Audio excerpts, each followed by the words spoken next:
They said the car was dead. 7 specialists. 3 of the most prestigious luxury automotive shops in the state. Every single one of them walked in, looked it over, and walked back out. 6 months minimum. That was the most optimistic estimate anyone offered, and even that came with no guarantees. But then one man, no fancy degree, no cutting-edge equipment, no team behind him, just a beat-up garage on the edge of a small city and 2 hands that had never stopped working, finished it in less than a day. This is the story of Lucas Bennett, single father, small-town mechanic, and the man who just did what every expert said was impossible. If you've ever been underestimated, overlooked, or told that you weren't enough, this story is for you. Stay until the end. Hit that like button and drop your city in the comments below. I want to see exactly how far this story travels. The alarm went off at 5:14 in the morning, same as it always did.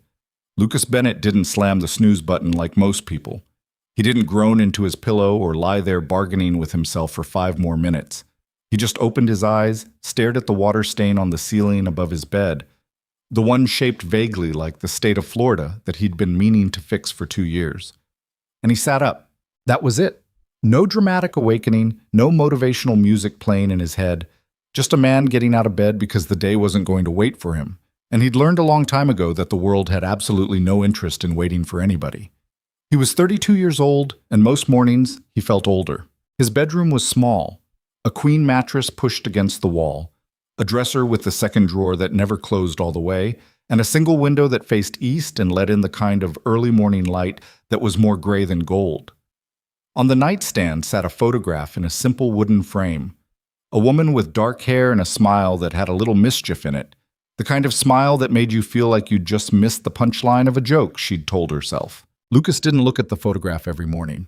Some mornings he did. Some mornings he couldn't. This morning, he looked. "Another one," he said quietly, to no one. He got up, pulled on a pair of work jeans that were stiff with old grease no amount of washing had ever fully removed, and padded down the hallway in his socks toward the kitchen. The house was a rental.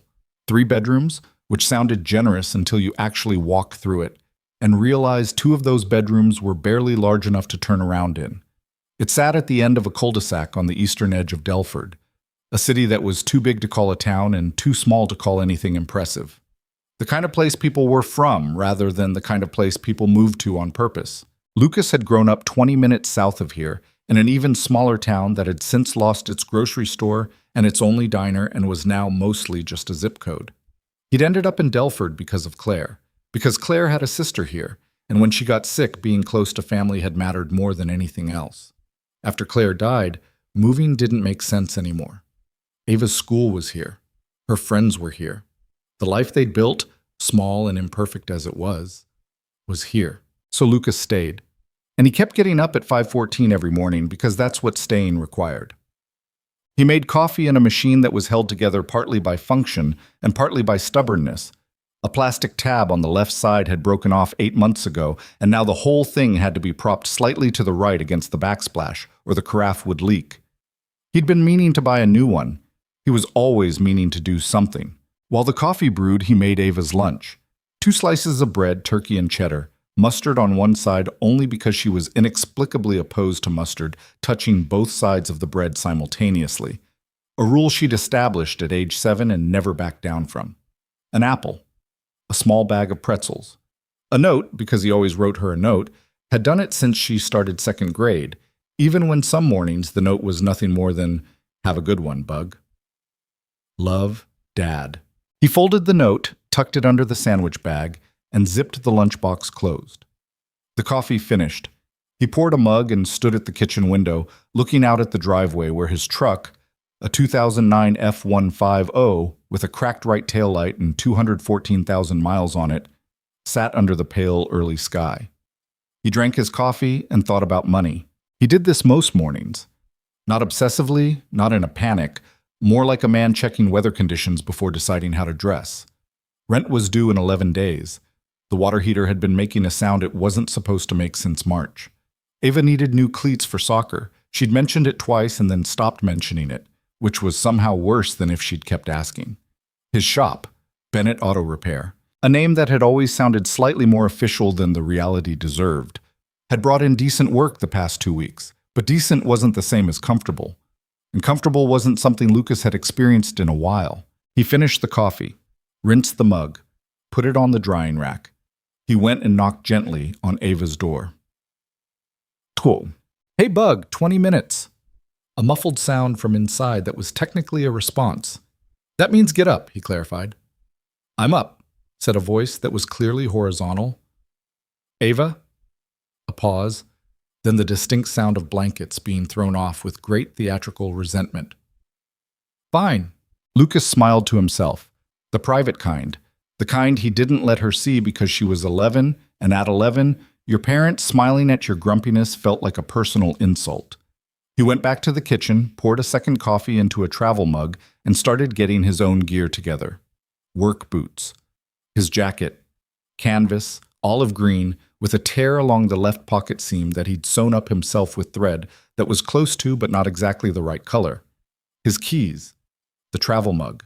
By the time Ava appeared in the kitchen doorway, hair still chaotic, wearing her soccer hoodie over her pajama pants, Lucas had already pulled the bread back out to make her toast because she always wanted toast and somehow always forgot to ask for it until it was nearly too late. You made toast, she said, surprised in spite of herself. I always make toast.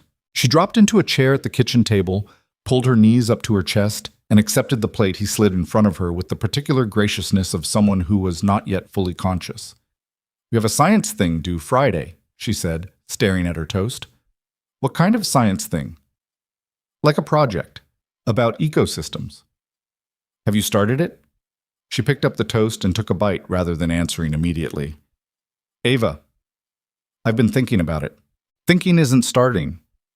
Thinking is the foundation of starting, she said, which was either very logical or completely ridiculous and somehow managed to be both. She looked up at him with her mother's eyes, deep brown, sharp, and carrying that same trace of amusement that made it hard for him to stay firm when he needed to be. I'll work on it tonight, I promise. He studied her for a moment. Okay? Tonight. Tonight, she confirmed. They ate in the comfortable near silence of two people who knew each other well enough that silence didn't need filling. Outside, the sky had lightened from gray to a pale washed-out blue. Somewhere down the street, a dog was barking at something. The refrigerator hummed. Lucas watched his daughter eat her toast and thought, not for the first time, that she was the most important thing he'd ever done, and the thing he understood the least, both simultaneously, every single day.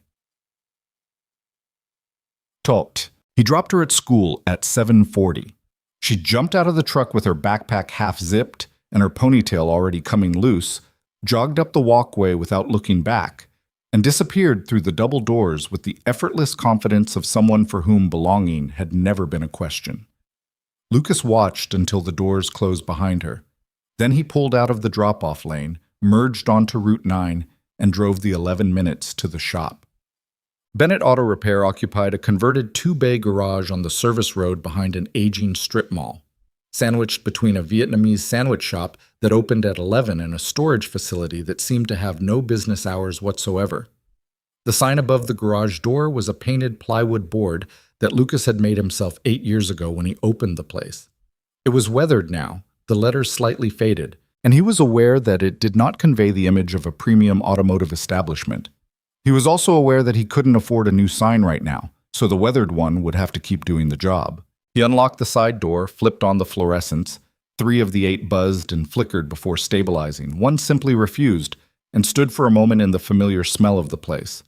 Oil, metal, rubber, the faint chemical ghost of solvent. It was a smell most people would find unpleasant. To Lucas, it was something close to the smell of home. He had 2 employees, sort of. Marcus Webb was 26, had been with Lucas for 4 years, and was a genuinely skilled mechanic who unfortunately approached every morning like it was a personal attack on his constitutional right to sleep in. He arrived at 8:03. Not the first time he'd been late, not the last. Wearing a hoodie with the drawstrings missing and carrying a gas station breakfast sandwich that smelled aggressively of egg. Morning, Lucas said, already under the hood of a Chevy Traverse that had come in the day before with a cooling system issue.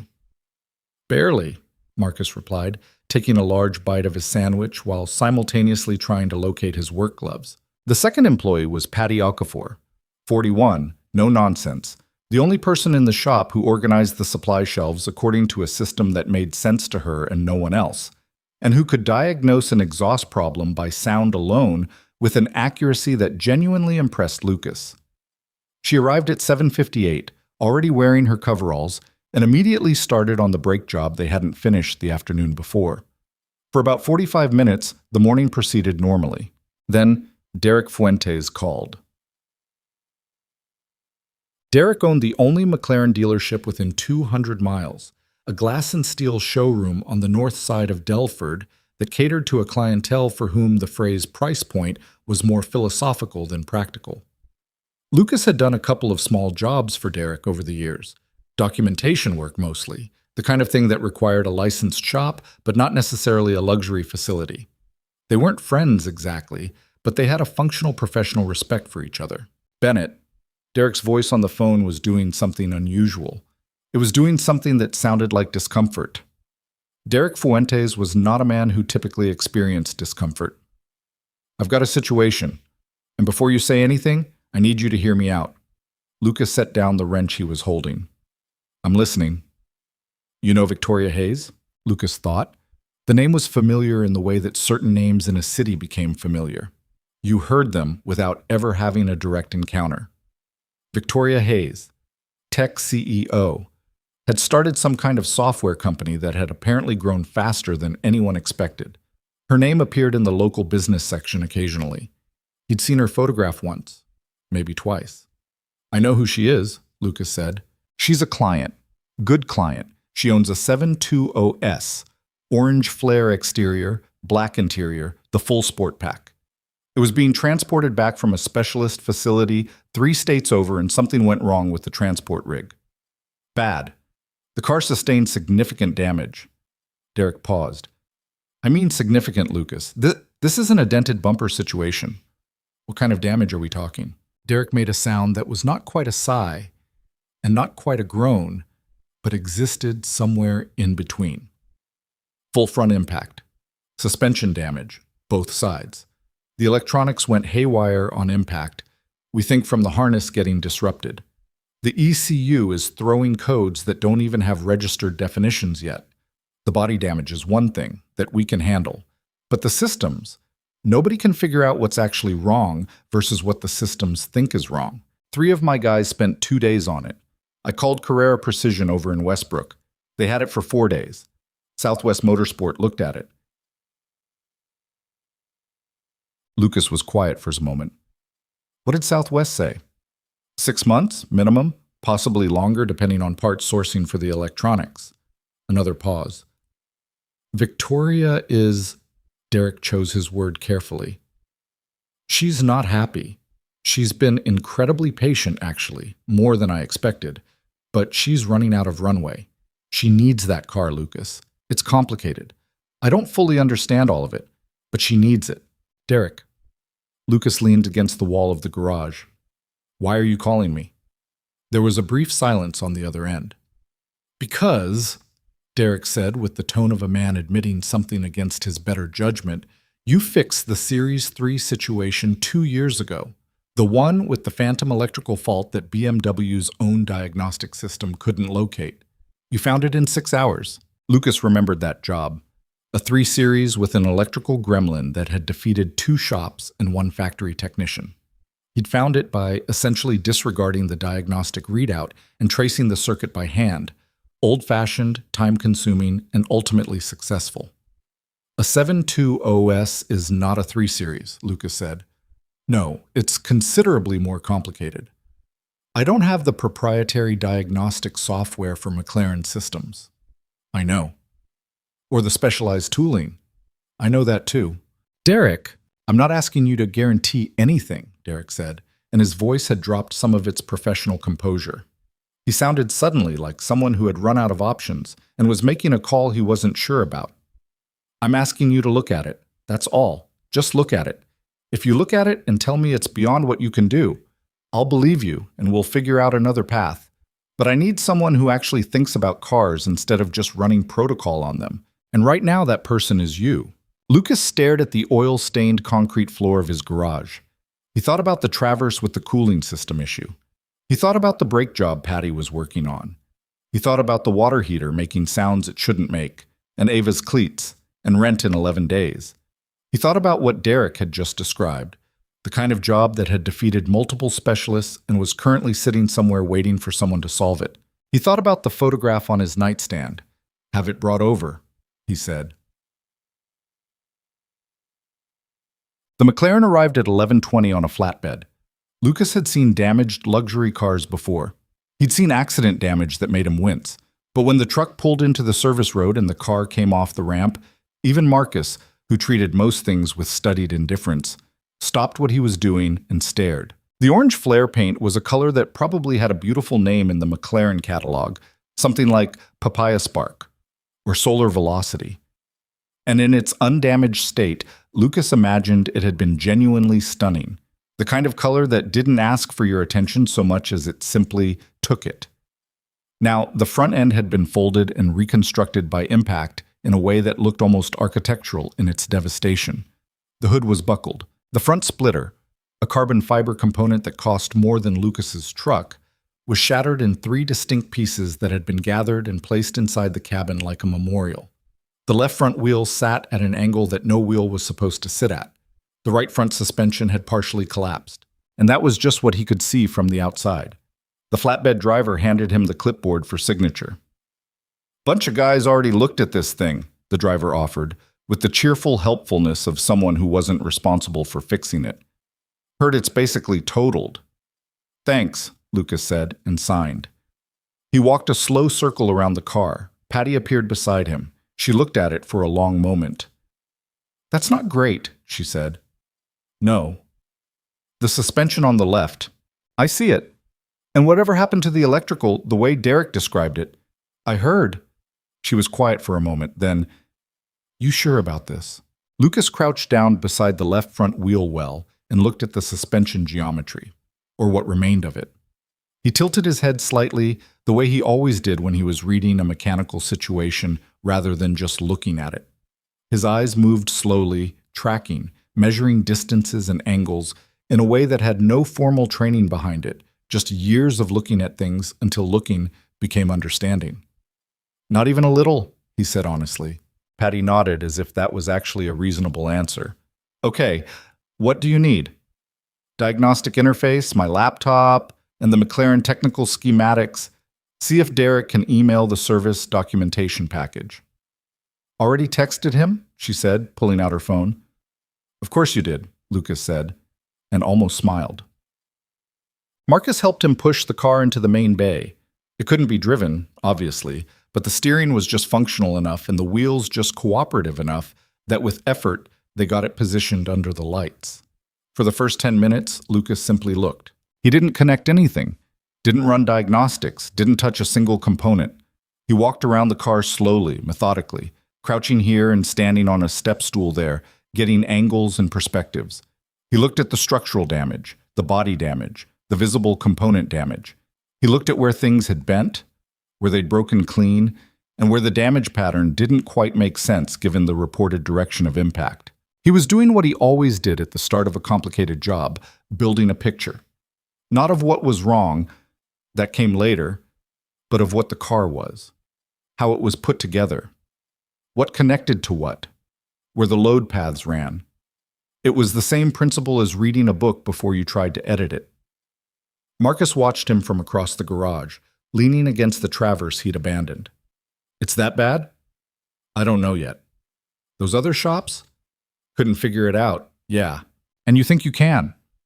Lucas looked at him. "I think I can look at it in a way they didn't. Whether that gets us anywhere, I don't know." Marcus chewed on this. "Derek said Southwest wanted 6 months. Derek mentioned that. 6 months is a long time to be wrong. So is one afternoon," Lucas said. "Hand me the interface cable." Prompt. The initial diagnostic run took 40 minutes and confirmed 2 things simultaneously. The problem was complicated, and the problem was also possibly not as complicated as it looked. This was a distinction that most of the previous shops had apparently not made. The McLaren's integrated systems, the hydraulic suspension, the active chassis management, the engine management unit, the stability control, the power delivery network, were all throwing errors. The diagnostic output, when Lucas first pulled it up on his laptop screen, looked less like a repair checklist and more like someone had scattered error codes across the page like confetti. 47 distinct fault flags. 8 systems in various states of reported failure. Warning indicators that reference subsystems he'd never personally worked with. Marcus looked at the screen over his shoulder and made a low sound. Man. Yeah. That's a lot. It looks like a lot, Lucas agreed. He was scrolling through the codes carefully, not in a hurry, reading each one the way you'd read a dense paragraph. Not just for the individual words, but for what they added up to. Something was bothering him. He scrolled back up to the top, scrolled down again, slower this time. What? Patty asked, noticing his expression. These codes, he said. Look at the timestamps on them. She leaned in, looked, then looked again. They're all generated within a 2-second window, Lucas said. Every single one. 47 different system failures, all reported simultaneously. Patty straightened. She understood immediately where he was going. That's not how 47 systems fail. No, Lucas said. It's not. If these were 47 independent failures, you'd see a cascade. Some happening before others, some triggering others. There'd be a sequence. He pointed at the screen. This has no sequence. Everything fails at the same exact moment. Marcus frowned. So what does that mean? It means, Lucas said slowly, still staring at the screen, that most of these probably aren't real failures. They're reported failures. Something happened, something specific, and the system lost the ability to verify its own components correctly. So it did the safe thing and flagged everything as failed. Like a circuit breaker, Patty said. Like every circuit breaker in the house tripping at once because one wire shorted, Lucas said. The lights go out in every room, but the problem is just in one place. Marcus looked from Lucas to the screen to the car. So all those shops were trying to fix 47 things, when there's probably closer to one, Lucas said. Maybe 2. He closed the diagnostic readout and reached for his work gloves. All right, he said. Let's find the wire. The next several hours were the kind of work that doesn't look impressive from the outside. No dramatic moments, no sudden revelations, just a man systematically working through a very complicated machine, section by section, following logic and evidence rather than assumption. Lucas started with the suspension, not because he thought it was the source of the electrical problem, but because the physical damage needed to be assessed independently of the systems issue, and because working with his hands on something concrete helped him think. He cataloged the suspension damage carefully, measuring and documenting. The left control arm was genuinely bent. That would need replacement. The left hub bearing was compromised. But the subframe itself, which he'd been prepared to find twisted, was actually intact. A careful examination of the mounting points confirmed that the frame hadn't flexed the way everyone had assumed, which meant the structural damage, while real, was more contained than reported. Patty confirmed it from the other side, crawling under the car with a flashlight and a measuring tape. Left side is bad but workable, she called out. Right side. The geometry is off, but the components look salvageable. Whoever wrote up the initial damage report didn't get under here properly. Southwest never got under it at all, Lucas said. They were too focused on the electrical. Their loss, Patty said, sliding back out. Marcus, to his credit, had stopped making skeptical comments and started actually working. He began stripping the damaged body panels, not because the panels were the priority, but because getting them out of the way would give Lucas access to the wiring harness sections he needed to reach. He worked steadily, if not always quietly. Can I ask you something? Marcus said somewhere around the second hour. You're going to either way, Lucas said. Fair. Marcus pulled a bolt that resisted him, then gave in. How do you know the problem isn't actually in the ECU? Like the computer itself got damaged? I don't know, Lucas said, but the ECU was in a protected cavity and there's no physical damage to the unit itself. If the computer was damaged, you'd typically see different code patterns, corrupted data, looping errors. What we're seeing instead is clean error flags. The system is working. It just thinks everything connected to it has failed. So the system is healthy, but it can't see the car. That's one way to put it, Lucas said, which means the problem is in the conversation between the system and the car. not the system itself. Marcus considered this. So it's like a translation problem. Lucas stopped what he was doing for just a moment. He looked at Marcus. Yeah, he said. Actually, yeah. That's exactly what it is. Joyce said. Around 2 in the afternoon, Derek Fuentes showed up in person. He stood in the garage doorway in slacks and a collared shirt that had no business being anywhere near an auto shop. And he looked at the McLaren, partially disassembled now, panels removed, Lucas buried to the elbow in the driver's side wiring harness, with the expression of a man who had complicated feelings about complicated situations. How's it going? He asked, which was either a straightforward question or a loaded one. Going, Lucas said, without looking up. Derek walked closer. He looked at the suspension work Patty had done, the left control arm laid out on the workbench, a new one sourced and already on the way from a supplier 3 states over. He looked at the organized chaos of the disassembly. He looked at Lucas's laptop screen, which had the wiring schematic open and was covered in digital annotations. You've made progress, Derek said, sounding slightly surprised. Some, Lucas allowed. The bodywork, secondary issue. We'll get to it. Derek was quiet for a moment. Victoria's going to call me this afternoon. She calls every day at 4. I've been telling her we're working on it, but I'm going to need something more specific. Lucas finally looked up at him. His face had the focused, slightly remote expression it got when he was deep in a problem. Not unfriendly, but not fully present in the social sense either. Tell her we've identified that the electrical fault is likely a single communication failure rather than multiple independent failures, and that we're in the process of locating it. Derek processed this. Is that accurate? It's what I believe, yes. And if you're wrong? Lucas held Derek's gaze. Then I'm wrong, and I'll tell you that when I know it. But right now, it's what I believe. Derek nodded slowly. All right. He turned to leave, then stopped. For what it's worth, Bennett, the fact that you're still in there after 5 hours, that means something. Everyone else was done in a day and a half. Lucas had already looked back down at the wiring harness. Thanks, Derek. He meant it, but he didn't have time to mean it properly. He had a problem to solve. At 3:30, Marcus had to leave for a prior commitment he'd mentioned that morning, something involving his sister's move that he'd apparently forgotten to remind Lucas about until now. Lucas told him to go. The work Marcus had done was solid. The disassembly was clean and organized. The documentation was thorough enough. After Marcus left, the garage got quieter. Patty stayed. She didn't say anything about staying. She just didn't leave. She moved to the workbench and began carefully inspecting the suspension components that had been removed, cleaning and measuring, documenting what could be reused versus what needed replacement.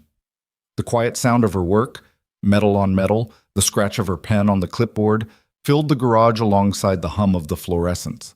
Lucas was now fully focused on the wiring harness. The McLaren's electrical architecture was dense, designed with redundancy and protection in mind, which was good engineering but made tracing a fault significantly harder. He was working through it methodically, testing continuity between connection points, checking resistance values, tracing signal pathways from the ECU's communication bus outward toward each major system. Most of what he found was fine. That was the tricky part. Most of the connections he tested came back within spec.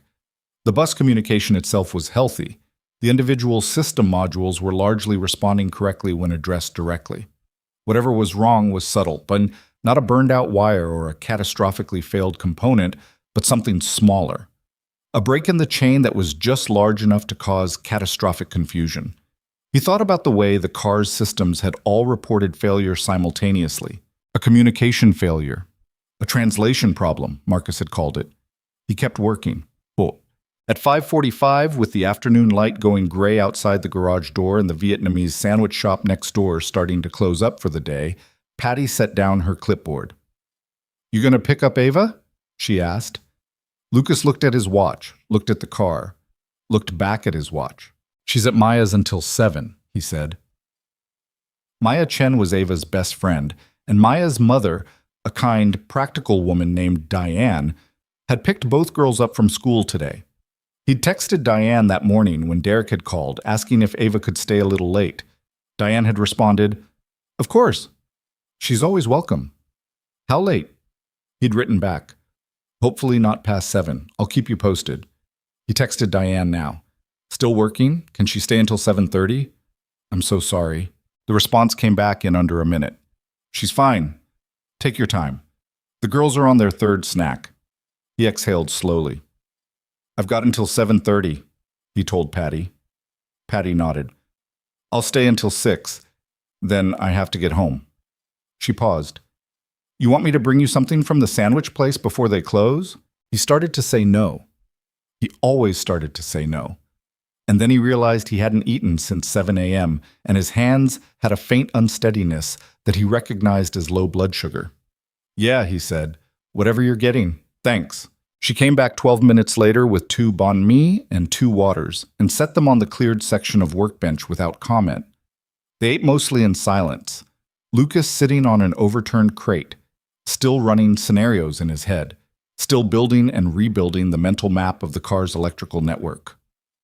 What's Ava doing this weekend? Patty asked. Soccer Saturday morning. Science project the rest of the time, apparently. He took a bite of the sandwich. She hasn't started it. Patty smiled. She'll be fine. That kid finishes everything. She finishes everything at the last possible minute while insisting she's not stressed about it. Sounds like someone else I know. Lucas looked at her. She looked back at him with the particular expression of someone who has made an accurate observation and is comfortable with the accuracy of it. He went back to eating his sandwich. I don't do things at the last minute. You called Derek back in 30 seconds and took on a job that 3 luxury shops gave up on. That's not the last minute. It's somebody's last minute, Patty said. Just not yours. At 6:02, she left. The garage was quiet then. Just Lucas, the car, the fluorescent lights, and the particular focused silence of a problem that hadn't been solved yet. He went back to work.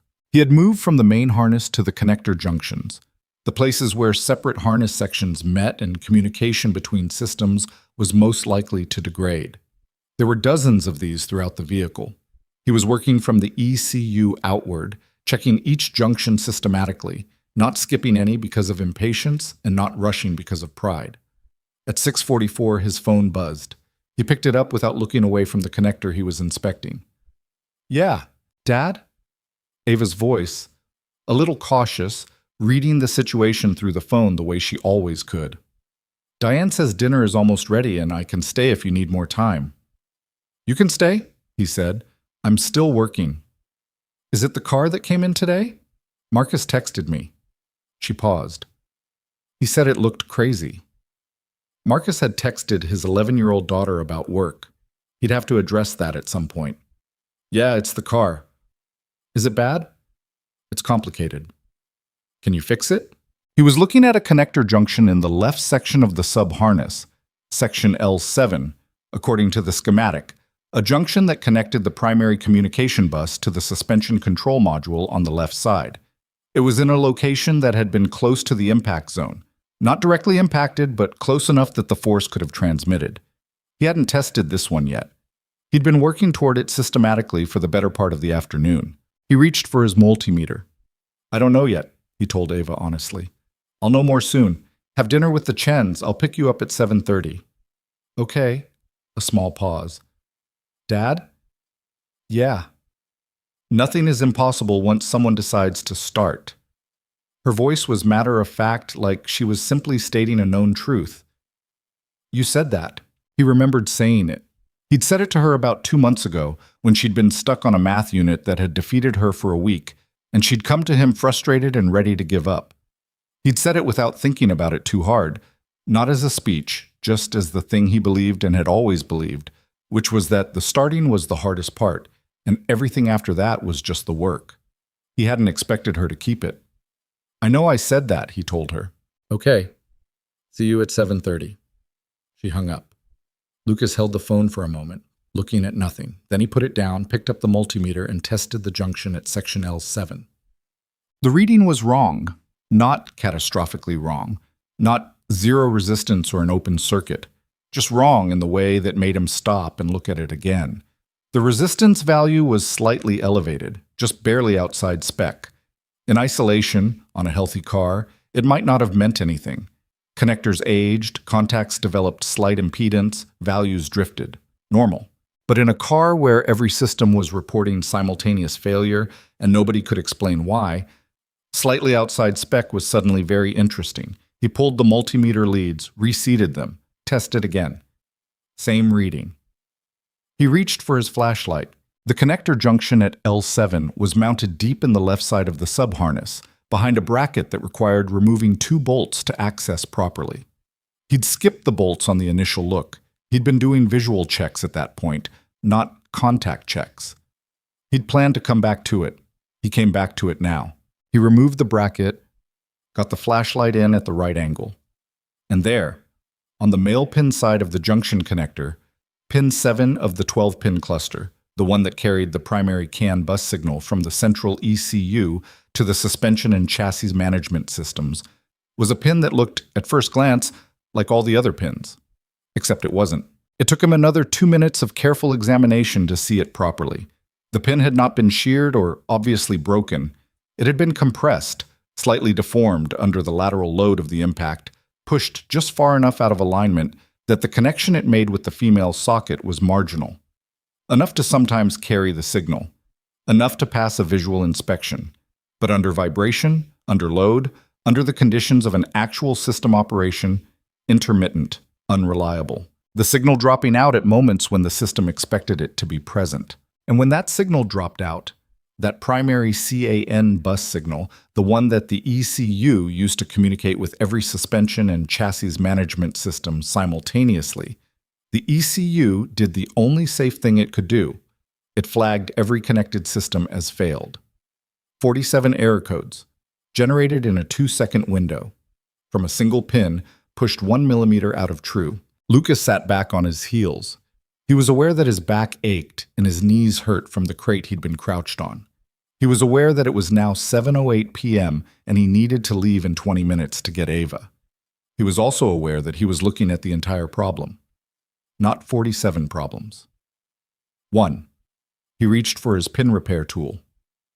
The repair itself, the actual physical correction of the fault, took 11 minutes. Using a pin extraction tool and a set of precision forming pliers he'd had for years, Lucas carefully extracted the deformed pin from its housing, reformed it to the correct profile using the smallest of movements, the kind of work that required the fingers to be steadier than felt reasonable after a 10-hour day, and reseated it in the connector junction. He tested the contact geometry before reinserting the housing. He tested continuity after. He checked the resistance value.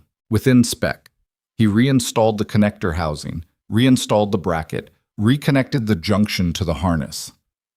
Then he sat back and looked at the car. The clock on his phone said 7:19. He connected his laptop, cleared the fault codes, and ran a live data stream from the ECU. Systems came online one by one.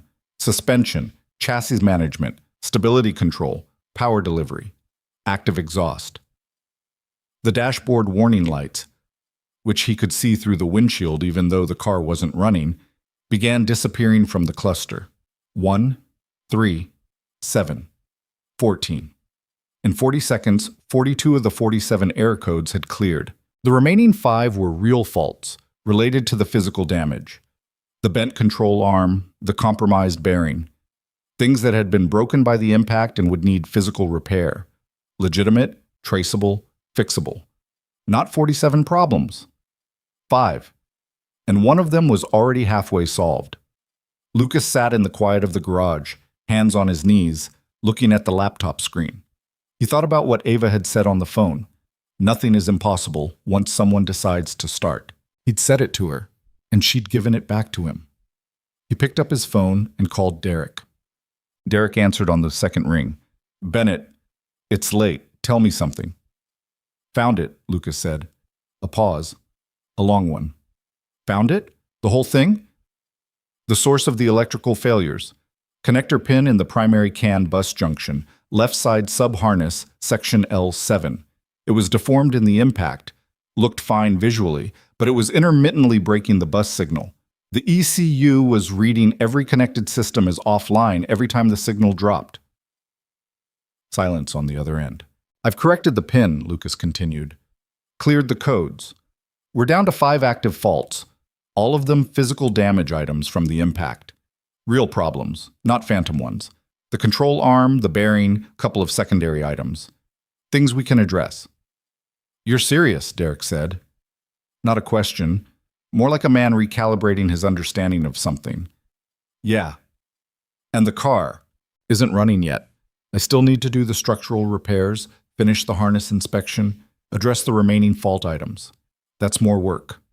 Lucas looked at the clock. But the thing that defeated everyone else, the thing that was making it look impossible, that's done. Another silence. Lucas? Derek's voice was different now, quieter. I told Victoria this afternoon it might be a week. I told her we were optimistic but realistic. You can call her back, Lucas said.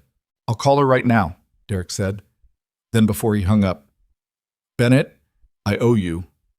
You owe me a fair invoice, Lucas said. That's all. He hung up, grabbed his jacket, turned off the lights in the main bay, leaving on the small corner light he always left on, locked the side door, got in his truck, drove to pick up his daughter, Aket. Ava was waiting on the front steps of the Chen house when he pulled up, backpack on her lap, Diane standing in the doorway behind her with the kind of warm, understanding expression that Lucas was always slightly embarrassed to be on the receiving end of. Ava jumped up when she saw the truck, said something to Diane, probably a thank you, she was good about that, and came down the walkway. She climbed in, looked at him, looked at his hands on the steering wheel, still carrying the ghost of grease despite how thoroughly he'd scrubbed them at the shop sink. You fixed it, she said. He pulled away from the curb. We'll see. You fixed it, she repeated with the certainty of someone who has made up their mind. He glanced at her sideways. The big part, still more work to do. But the impossible part, he thought about the pin. 1 millimeter out of alignment, half a day of work. The moment the warning lights began disappearing from the cluster. Yeah, he said. The impossible part. Ava nodded once, satisfied, and looked out the passenger window at the passing streets. The city at night, the gas stations and apartment complexes and lit windows of houses where people were finishing their dinners and watching TV and putting their kids to bed. Good, she said simply. They drove home. The house was quiet when they got home. That particular kind of quiet that settles into a place after 9 o'clock. Not empty, but still. The refrigerator hum. The soft tick of the baseboard heater. The sound of Ava's sneakers on the kitchen floor as she dropped her backpack on the chair she always dropped it on, which was not the chair Lucas had designated for backpacks, a distinction she had decided somewhere around age 9 was not worth observing. Science project, he said, not looking up from where he was pulling off his boots. Tomorrow? She said. Tonight. A pause, the sound of the refrigerator opening. It's 9 o'clock, Dad. You've got until 10.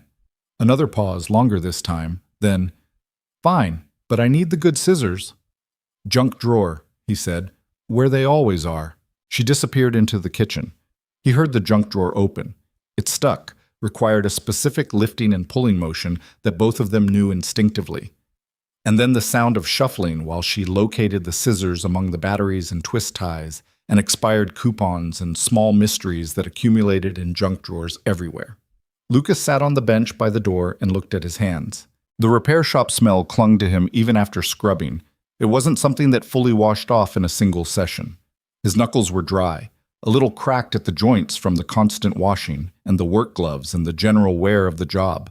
His right thumb had a small cut along the side that he didn't remember getting. He was tired, the specific kind of tired that settled into the muscles rather than just the mind, the kind you earned. But underneath it something else, something quieter and harder to name. Not satisfaction exactly. More like the feeling after you've been holding your breath for a long time and finally remembered to let it out. He thought about the pin. Section L7, 1 millimeter. He thought about what Derek had said. I told Victoria it might be a week, and what he'd said back. You can call her back. He hadn't really processed what he'd found until he was driving to get Ava. Sitting in the truck at a red light on Meridian, the city ordinary and indifferent around him, and the weight of it had come in sideways. 7 specialists, 3 shops, 6 months minimum, and a pin that had been sitting there the whole time, waiting for someone to look at it the right way. It wasn't pride he felt. Pride was too clean, too uncomplicated. It was more like something stubborn in him had simply refused to be wrong. He got up, went to the kitchen, and started making himself a cup of instant coffee because the good machine took too long and he didn't have the patience for it tonight. Ava had spread her science project materials across the kitchen table. Poster board, markers, printed pages she'd apparently pulled from somewhere, the good scissors in her hand. She was looking at it all with the expression of someone surveying a battlefield and mentally calculating the odds. "What's the ecosystem?" Lucas asked, leaning against the counter while the water heated. "Coral reef." She uncapped a marker. "I have to show the food chain and how pollution affects it." "You know about coral reefs?" "I know things," she said, which was technically true and not quite an answer. "You should start with the structure," Lucas said. "What lives there? What depends on what? Build the picture before you add the problem." She looked up at him. "That's actually good advice." "I give good advice." "Sometimes," she said, and started drawing. He made his coffee, stood there for a few minutes watching her work. She drew with focused energy, the same way she played soccer, not gracefully, but with total commitment. Her handwriting was big and slightly uneven, and she'd already spelled something wrong on the poster board in permanent marker. And rather than acknowledge this, she'd incorporated it into the design in a way that was almost convincing. She was so much her mother sometimes that it was like being gently punched in the chest. He took his coffee to the living room and sat down on the couch, with the intention of reviewing the invoice notes he needed to write up. He fell asleep 11 minutes later with his phone in his hand and the Notes app open to a blank page. Ava found him there at 10:30, turned off the light he'd left on, and went to bed without waking him. She'd learned in the years since her mother died to read when he needed the rest more than the reminder. He woke at 2 a.m. with a stiff neck and the cold specific to couches in late spring when the heat goes off at midnight, and lay there in the dark for a few minutes with the familiar middle-of-the-night mind, the one that didn't have the daytime's distractions to keep certain thoughts at bay. He thought about Claire, not the end of it. He tried not to think about the end of it at this hour because at 2 a.m. there was no good place for those thoughts to go. He thought about the earlier parts, the way she used to stay up until midnight working on things that interested her, articles and books, and half-finished paintings on a canvas that was still in the closet of the spare bedroom because he hadn't figured out what to do with it yet. The way she'd made coffee by feel in the dark so she didn't wake him. The argument they'd had once, only once, but it had been a real one, about money, about the shop, about whether staying in Delford was a plan or just an avoidance of having a plan. She'd been right in the argument. She'd been more right than he'd been willing to say at the time. He thought about that sometimes. Not with guilt, exactly. More with the wish that he'd said it while she could still hear it. He got up, covered his neck with a hand and rotated it until something cracked, went and drank a glass of water at the kitchen sink, and looked at Ava's poster board on the table. She'd finished it. The coral reef ecosystem was spread across the blue-painted surface in marker and colored pencil, the food chain arrows pointing in all directions, the pollution effects section in the bottom right corner done in deliberately darker colors. The misspelled word had been transformed into a label for a different component entirely, and it mostly worked. He stood there a minute, just looking at it. Something about it, the quiet evidence of her sitting here working while he slept, made his throat do something he didn't have time for at 2 a.m. He went back to the couch, pulled the throw blanket over himself, and made himself sleep. In the morning, Derek called at 7:15. Lucas had already dropped Ava at school. She'd gone with the poster board tucked under her arm, like a shield, told him twice it was fine when he asked about it, and jumped out of the truck in the same half-zippered, ponytail-slipping way she always did. He was on his way to the shop when Derek's name appeared on the truck's Bluetooth display. "Morning," Lucas said. "Victoria wants to come see it." Derek's voice was doing the unusual thing again, the discomfort thing, but a different variety of it now. Less desperate, more careful. "Today, if possible." Lucas considered. The car wasn't running yet. The physical repairs, the control arm replacement, the bearing, the remaining harness sections, the body panel work, were still ahead of him. A car in the middle of repair didn't look impressive. It looked like a car in the middle of repair. "She can come," he said, "but she should know it's not finished." "She knows. She just wants to—" Derek paused. "I think she needs to see progress. She's been dealing with a lot of people who told her a lot of things, and none of them delivered. She needs to see that something is actually happening. Lucas understood that. He'd been that person on the other side of it, the person waiting for someone to deliver something, enough times to know what that particular waiting felt like. "Tell her after noon," he said. "We'll have more done by then." Marcus arrived at the shop at 8:09, an improvement of 6 minutes over yesterday, and appeared slightly surprised to find Lucas already under the McLaren, having resumed work on the left suspension at some point before 8. "You sleep here?" Marcus asked. "Home," Lucas said. "Now hand me the torque wrench." Marcus handed him the torque wrench. He looked at the car. The new control arm that had arrived overnight from the supplier, already partially installed, the methodical progress visible even to someone who hadn't been here to watch it happen. "You find the electrical thing?" Marcus asked. "Found it last night." "And?" "One pin. Primary CAN bus connector." Marcus stared at him, then at the car, then back at him. One pin made all of that happen. "One pin in the right place can make anything happen," Lucas said. "Torque this down, please. 72 foot-pounds." Marcus took the wrench, positioned himself, and did it. He was quiet for a moment. Then, "The other shops, they were chasing 47 faults? They were chasing the symptoms instead of the cause.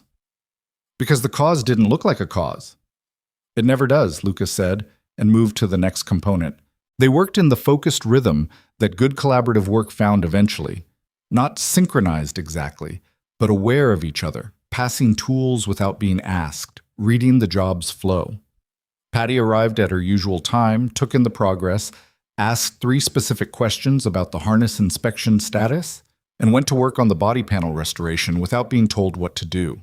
Lucas found around 9:30 that the second-to-last outstanding physical fault, a connector in the right side secondary harness that had been pulled loose during the impact, was simpler than he'd expected. The connector housing was intact.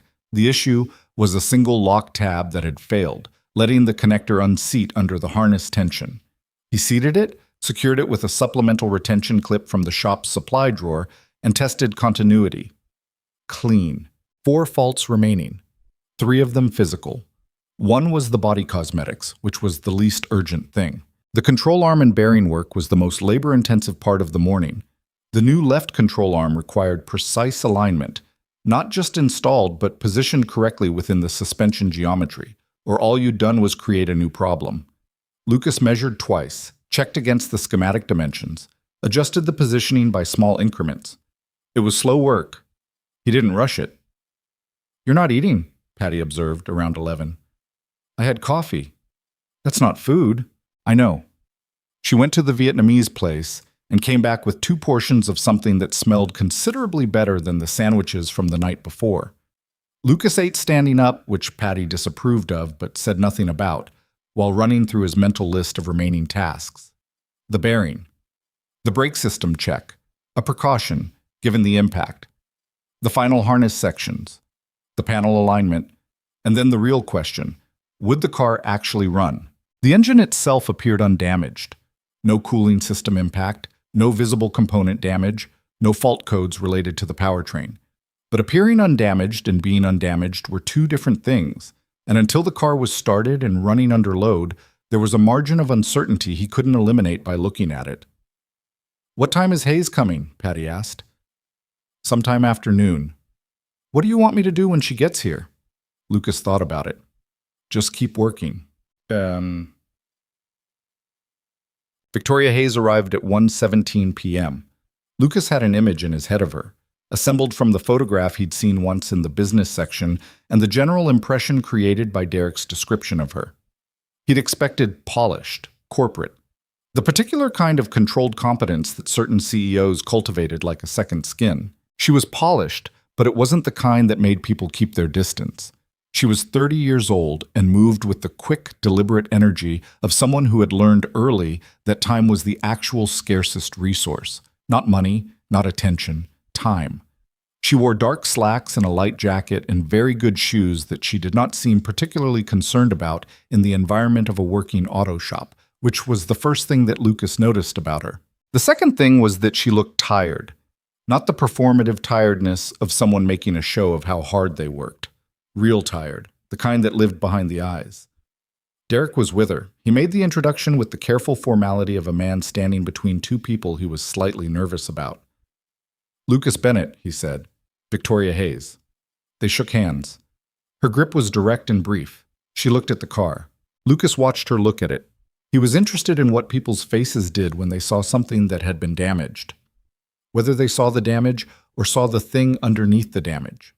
Her face was hard to read, but her eyes moved over the car the way someone's eyes moved over something they cared about. Not just as a possession, as something with meaning attached to it. It looks different, she said finally. Different how? Lucas asked. She was quiet for a moment, still looking. When I saw it after the transport, it looked like a problem without a solution. Right now it looks like a problem that someone's actually working on. She glanced at him. That sounds stupid. It doesn't, he said. She walked to the left side, looked at the suspension repair. Derek told me what you found, the pin. Yeah, one pin. In the right location, Lucas said, which is most of what made it dangerous. It was sitting exactly where the ECU's primary communication path ran. One intermittent connection there, and the whole reporting system went down. She considered this. The other shops missed it. They had no reason to look that specifically for that kind of fault. The diagnostic output told them 47 things were wrong, so they started working on 47 things. Reasonable approach, honestly. But wrong. Wrong for this particular situation.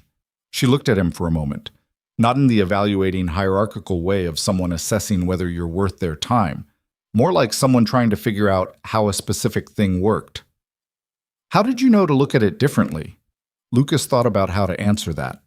It was a question that didn't have a clean answer. Not a method he'd read in a manual, not a technique from a training course. The timestamps on the error codes, he said. Everything failed simultaneously. That's not how multiple independent failures happen. So either something catastrophic happened to the ECU itself, but the ECU was physically intact, or there was one failure point that the ECU was reading as everything failing. From there, it was just finding it. Just, she said with a slight edge that wasn't quite sarcasm. It took a while, he admitted. It took the other shops 4 days collectively before they gave up. I wasn't going to give up, he said. Not defensively, just factually. She looked at him for another second. Then she looked back at the car. Will it run? I believe so. We'll know more when we're ready to start it. The powertrain looks clean. The systems are coming back correctly. The physical repairs are close to done. He paused. But I won't tell you it's guaranteed until I know it's guaranteed. I appreciate that, she said. Everyone else guaranteed me things they couldn't guarantee. She walked the full length of the car slowly, the way Lucas had done the previous day when he was first building his picture of it. He found he didn't feel the need to narrate what she was seeing. She was clearly someone who looked at things directly. Derek hovered near the garage door with the practiced unease of a man in dress shoes in an auto shop, making small talk with Marcus about nothing in particular. Patty continued working on the body panel alignment with focused indifference to the visitors, which was very much her style. Victoria stopped in the rear of the car and looked at the exhaust system. Undamaged, clean, carbon ceramic tips that had somehow come through the incident without a scratch. This was my first real purchase after the company's Series A, she said. Not really to Lucas. More thinking out loud. I know that sounds... She stopped. It probably sounds irresponsible. None of my business, Lucas said. I'd been working 18-hour days for 2 years. I hadn't bought anything for myself. And then one morning I woke up and thought... She shook her head slightly. Anyway, it sounds irresponsible. Sounds like something you wanted, Lucas said. She looked at him. Something in her expression shifted slightly. Not softened exactly, but opened a fraction. Yeah, she said. Something I wanted. She was quiet for a moment. My father used to fix cars, she said. Old ones. Not as a profession, as a thing he did. Saturday mornings, I'd sit in the garage and watch him. He could look at an engine for 10 minutes and then just know, like he was reading something nobody else could see. Lucas said nothing. He knew the kind of mechanic she was describing. He'd grown up watching one. That's what Derek said about you, Victoria said, that you looked at things until you understood them. Derek is generous. He said it like a fact, she said. A silence that was not particularly uncomfortable settled between them. Somewhere outside, a truck was reversing on the service road, the repetitive warning beep fading as it moved away. What do you need from me to finish it? Victoria asked, shifting back into the register of someone accustomed to making decisions. Time, Lucas said. And the panel work, the body cosmetics. I can handle the structural and mechanical repairs in shop, the cosmetic restoration, the repaint on the front sections. There's a body shop I trust. I'd want to send those panels there rather than do the work here. My facility isn't set up for that quality of finish. She nodded. Whatever it needs. I'll put together a complete scope and cost breakdown. Derek can send it to me directly, she said. Derek doesn't need to be in the middle of every conversation. She said it without any edge toward Derek, just practically. Lucas appreciated the directness of it. I can do that, he said. She reached into her jacket pocket and produced a card. Physical, paper, the kind that most people her age in her industry had stopped carrying 3 years ago. She held it out. He took it. Plain white black text. Her name, a phone number, an email. Nothing else. He found that more interesting than an elaborate design would have been. When do you think? She asked. Lucas looked at the car, thought through the remaining work, measured it honestly, without the instinct to either inflate or minimize. End of today for the mechanical completion. Engine start, system verification. If that goes well, and I believe it will, the car will be operational. The cosmetic panels, the body restoration, that's a few more days, but that's a different category of work. The car will run long before it's fully beautiful again. Running is what matters right now, she said. Then end of today, he said. She nodded once.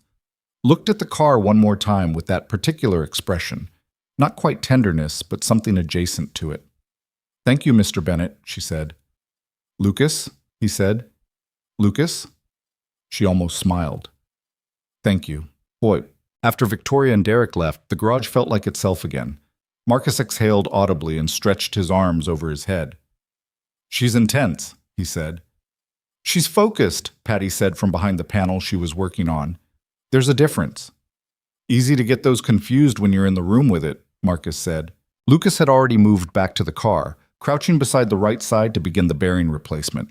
The conversation with Victoria had taken 40 minutes he hadn't planned on, and the afternoon was going to require concentrated work to hit the target he'd given her. He didn't have time to process the visit in any useful way, so he did the thing he always did with things he didn't have time for. He set it aside and got back to work. The bearing replacement was straightforward work, but painstaking.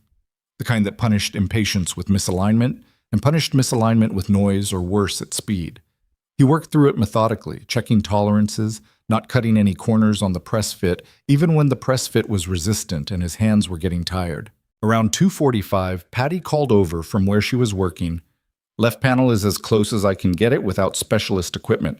There's a slight gap at the top of the arch that the body shop is going to have to address. Document it, Lucas said.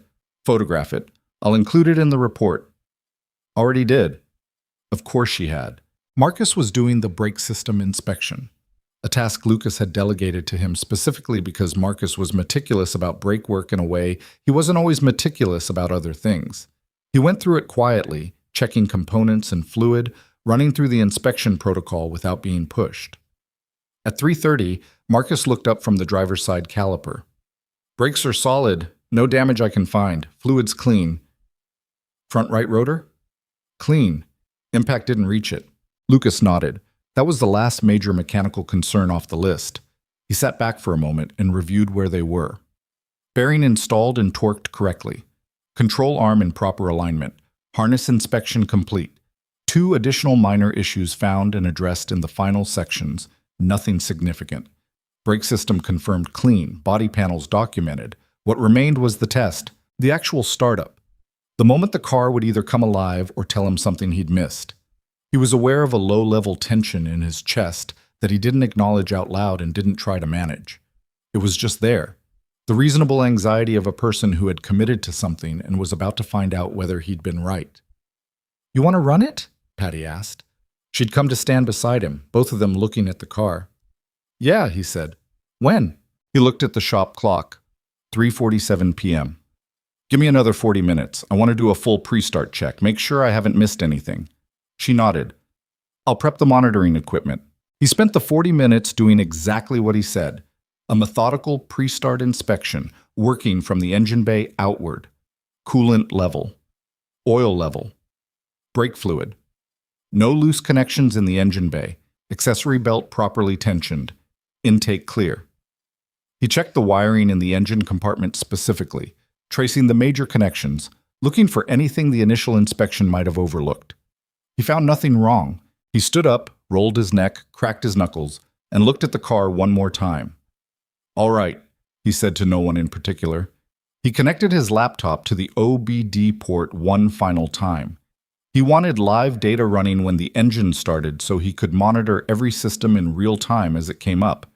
He checked that the monitoring software was live. He checked the fault code list. 5 items, all logged but cleared, no active faults currently showing. He opened the driver's door. The McLaren's interior was something he hadn't spent much time paying attention to. There hadn't been a reason to. But sitting in the driver's seat now, he noticed it in the way you notice things when the context shifts. The Alcantara steering wheel, the digital instrument cluster, dark and dormant, the gear selector, the ignition button, surrounded by a red-lit ring that was the only light in the cabin.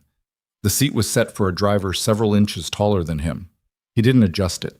He put his hand on the ignition button. The garage was very quiet. Patty stood near the workbench with the monitoring laptop open. Marcus had stopped what he was doing and was leaning against the far wall with his arms crossed, watching. They'd both seen Lucas start a difficult car before. Both knew what this moment meant. Lucas looked at the dashboard. He thought about a pin in section L7, about the timestamp on 47 error codes, about his daughter's voice on the phone. Nothing is impossible once someone decides to start. About Claire. He thought about Claire too, though he couldn't have said exactly why. Just that she was there, the way she was always somehow there at the moments when things mattered. He pressed the button. The McLaren's engine turned over. For a single terrible second, it hesitated. Then it caught. And the sound that came out of that machine, even in a small garage on a service road behind a strip mall in a city nobody had ever put on a map and said this is a place where remarkable things happen. That sound was something else. A low building thunder that filled the space completely, vibrated in the chest, climbed in pitch as the engine came alive, and the systems fed each other, and the entire car shuddered once like something that had been holding its breath for a very long time. The instrument cluster lit up. Lucas watched the fault codes on his laptop screen. They did not return. Every system came online clean. Suspension, operational. Chassis management, operational. Stability control, operational. Powertrain, operational. The active exhaust note settled into a steady, powerful idle that bounced off the garage walls and out the open door into the afternoon. "Oh," Marcus said from across the garage, and the word came out quiet in a way that meant something entirely different from when Marcus was being casual. Patty's expression didn't change much, but she exhaled slowly through her nose, and she looked at Lucas through the windshield, and she nodded once. Lucas sat in the driver's seat of the running car with his hands on the wheel and the engine alive beneath him and felt the vibration of it. Not just physical, but something else, some harder-to-name thing, moving through him. He let it run for 90 seconds, watching the data. Temperature climbing correctly, fuel pressure steady, no new codes, no anomalies. Just a car, working exactly the way it was supposed to work. Then he shut it off. The garage went quiet again. The silence after that engine felt enormous. He climbed out, stood beside the car. His back still ached and his knuckles were cracked and dry, and there was grease under his fingernails that wasn't coming out without a proper scrub. He was hungry and tired, and the day had hours still to go. The write-up, the cost documentation, the shop cleanup, the drive home. But the car ran. "Well," Patty said. "Yeah," Lucas said. Marcus pushed off the wall and walked over, hands still in his pockets, and stood looking at the car. "We're telling people about this," he said. "We're finishing the documentation first," Lucas said. "Then we'll talk about what we're telling people." "Still," Marcus said, "that was—" He stopped, looked at Lucas. "You knew, didn't you?" When you found the pin, you knew it was going to run. Lucas considered the question honestly. I believed it would, he said. That's not the same as knowing. Close enough, Marcus said. It wasn't close enough. But Lucas understood what Marcus meant, and this wasn't the moment to split the distinction. He picked up his phone and called Victoria Hayes. She answered on the first ring, which meant she'd been near the phone. He noted that. It runs, he said. A silence on the other end. Short, but real. You're serious, she said. I'm always serious when I say something's done. Another silence. When she spoke again, her voice was different, not by much, just a fraction of the control she usually maintained, enough to let something else show through. I thought Derek was going to call me tonight to tell me it needed another week. It doesn't need another week, Lucas said. The mechanical work is complete. The car is operational. The body cosmetics still need the specialty shop. I'll send you the panel documentation with my full report tonight. But you asked me when it would run. He paused. It runs now. She was quiet for a moment. Then, thank you, Lucas. I'll send the report tonight, he said. You can come see it whenever works for you. Tomorrow morning, she said without hesitation. I'll be here, he said. He ended the call, set the phone on the workbench, looked at the car, looked at Patty, who was already starting to organize the removed components for documentation. Okay, he said. Let's close this out properly. They worked for another 2 hours. Documentation, cleanup, component inventory, the detailed write-up that every repair of this complexity required.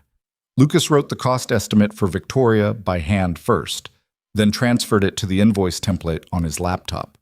He photographed everything that needed photographing, annotated the schematic with the faults he'd found and the repairs performed, cross-referenced the parts used. It was work that nobody ever saw, but that mattered, because it was the proof.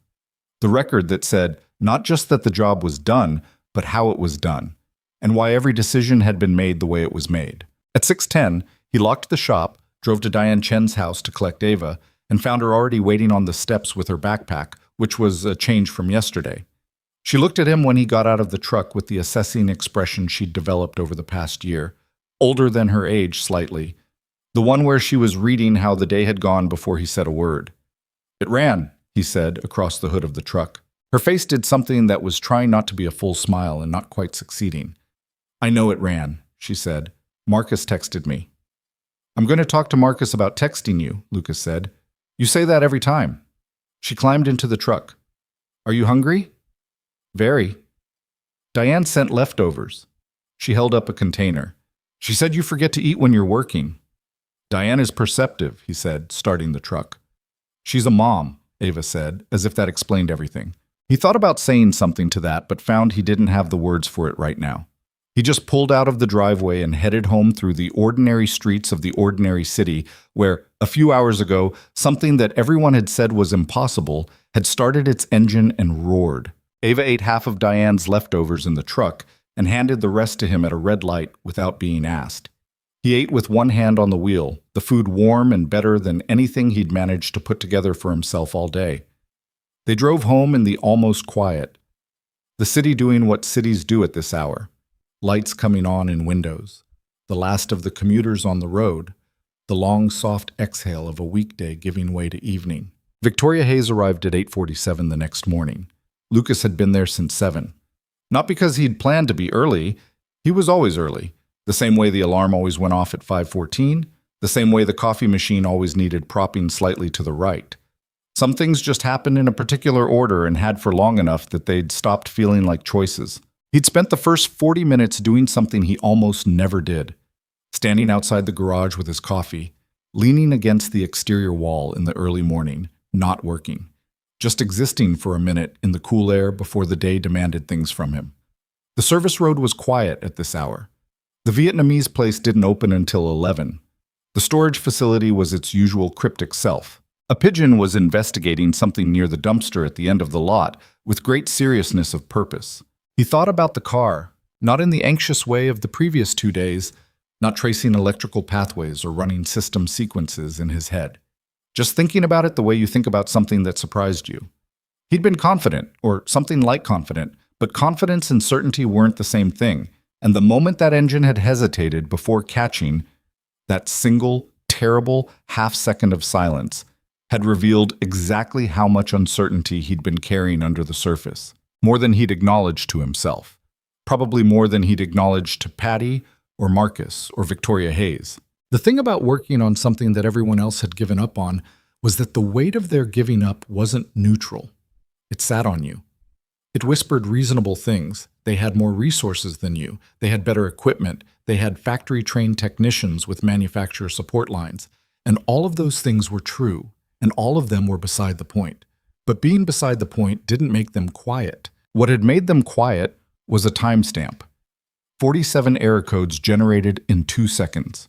He finished his coffee, went inside, and began preparing the garage for Victoria's visit. Not staging it, not cleaning it beyond its normal working condition, just making sure the car was accessible and the documentation was organized and the diagnostic equipment was ready if she wanted to see a live system scan.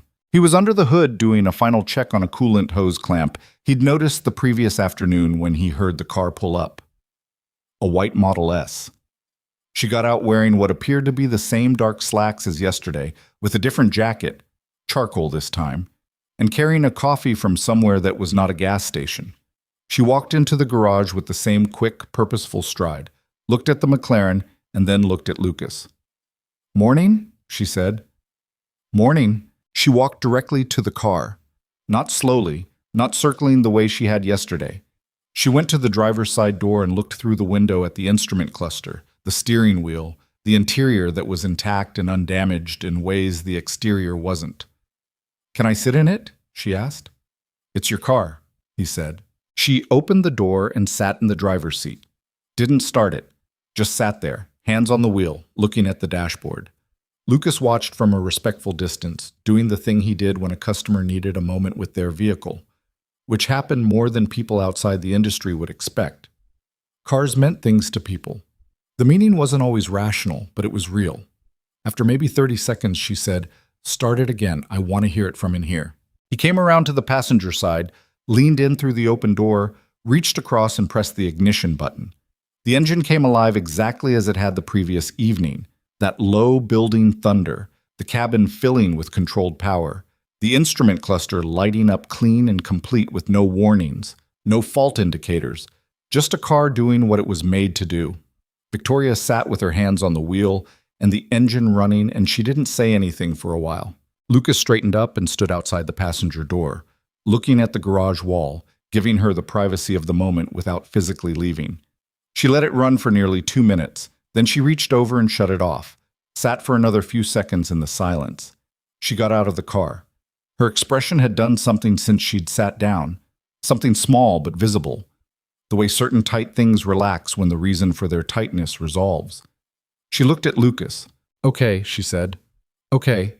She said it twice, like she was confirming something to herself. "The report is on the workbench," Lucas said. "Everything documented, of faults found, repairs performed, components replaced. What's pending on the cosmetic side?"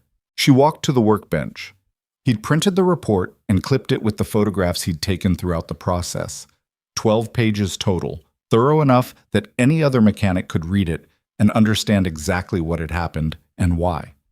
She picked it up and read it with the focused attention of someone who actually read documents rather than scanning them.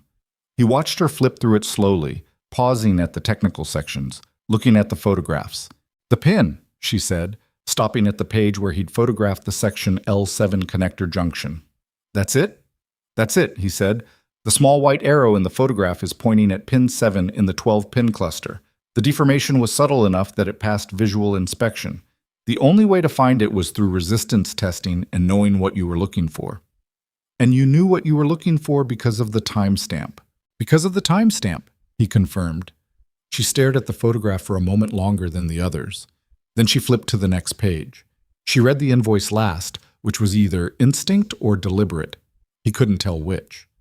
She looked at the number, looked at it again. He'd been fair. More than fair, honestly. Patty had told him so when she'd reviewed the draft the night before, with the particular directness she used when she thought he was undervaluing his own work. He'd told her the number was right, and she'd told him the number was modest, and they'd left it there. The parts costs were at cost, the labor rate was his standard rate, And he hadn't added anything for the complexity or the urgency or the fact that he'd solved something 3 other shops had failed to solve. He just charged for the work. This is less than Southwest's estimate, Victoria said. Southwest's estimate was for 6 months of work, Lucas said. This wasn't 6 months of work. It also isn't what most shops would charge for what you actually did. I charged for what I did, he said, not for what it looked like from the outside. She looked at him for a moment.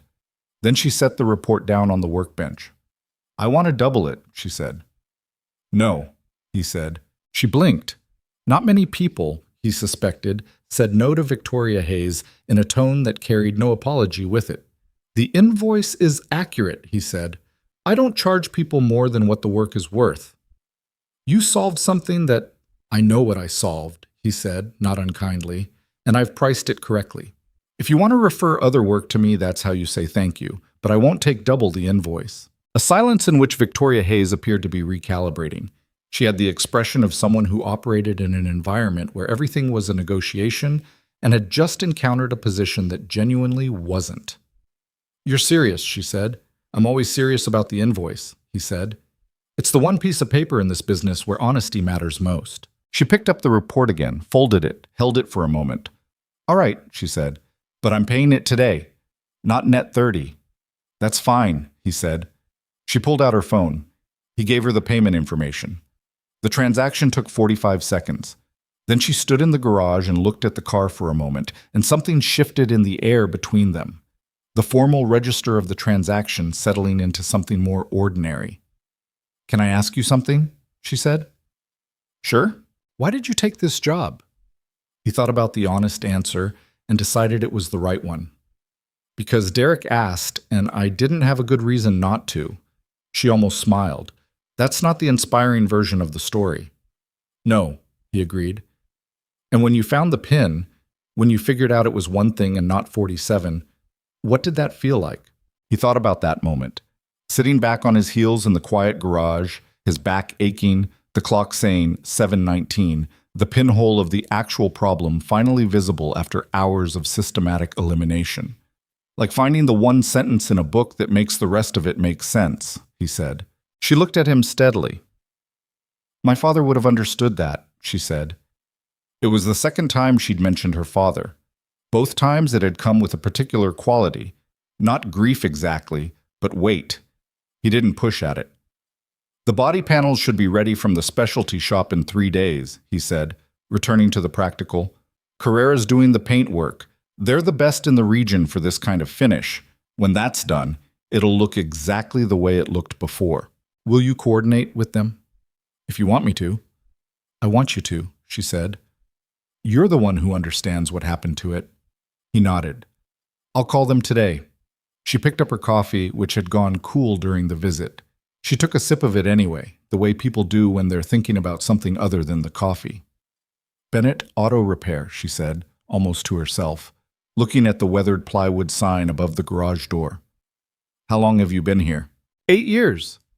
Just you and 2 employees? 2 employees, yes.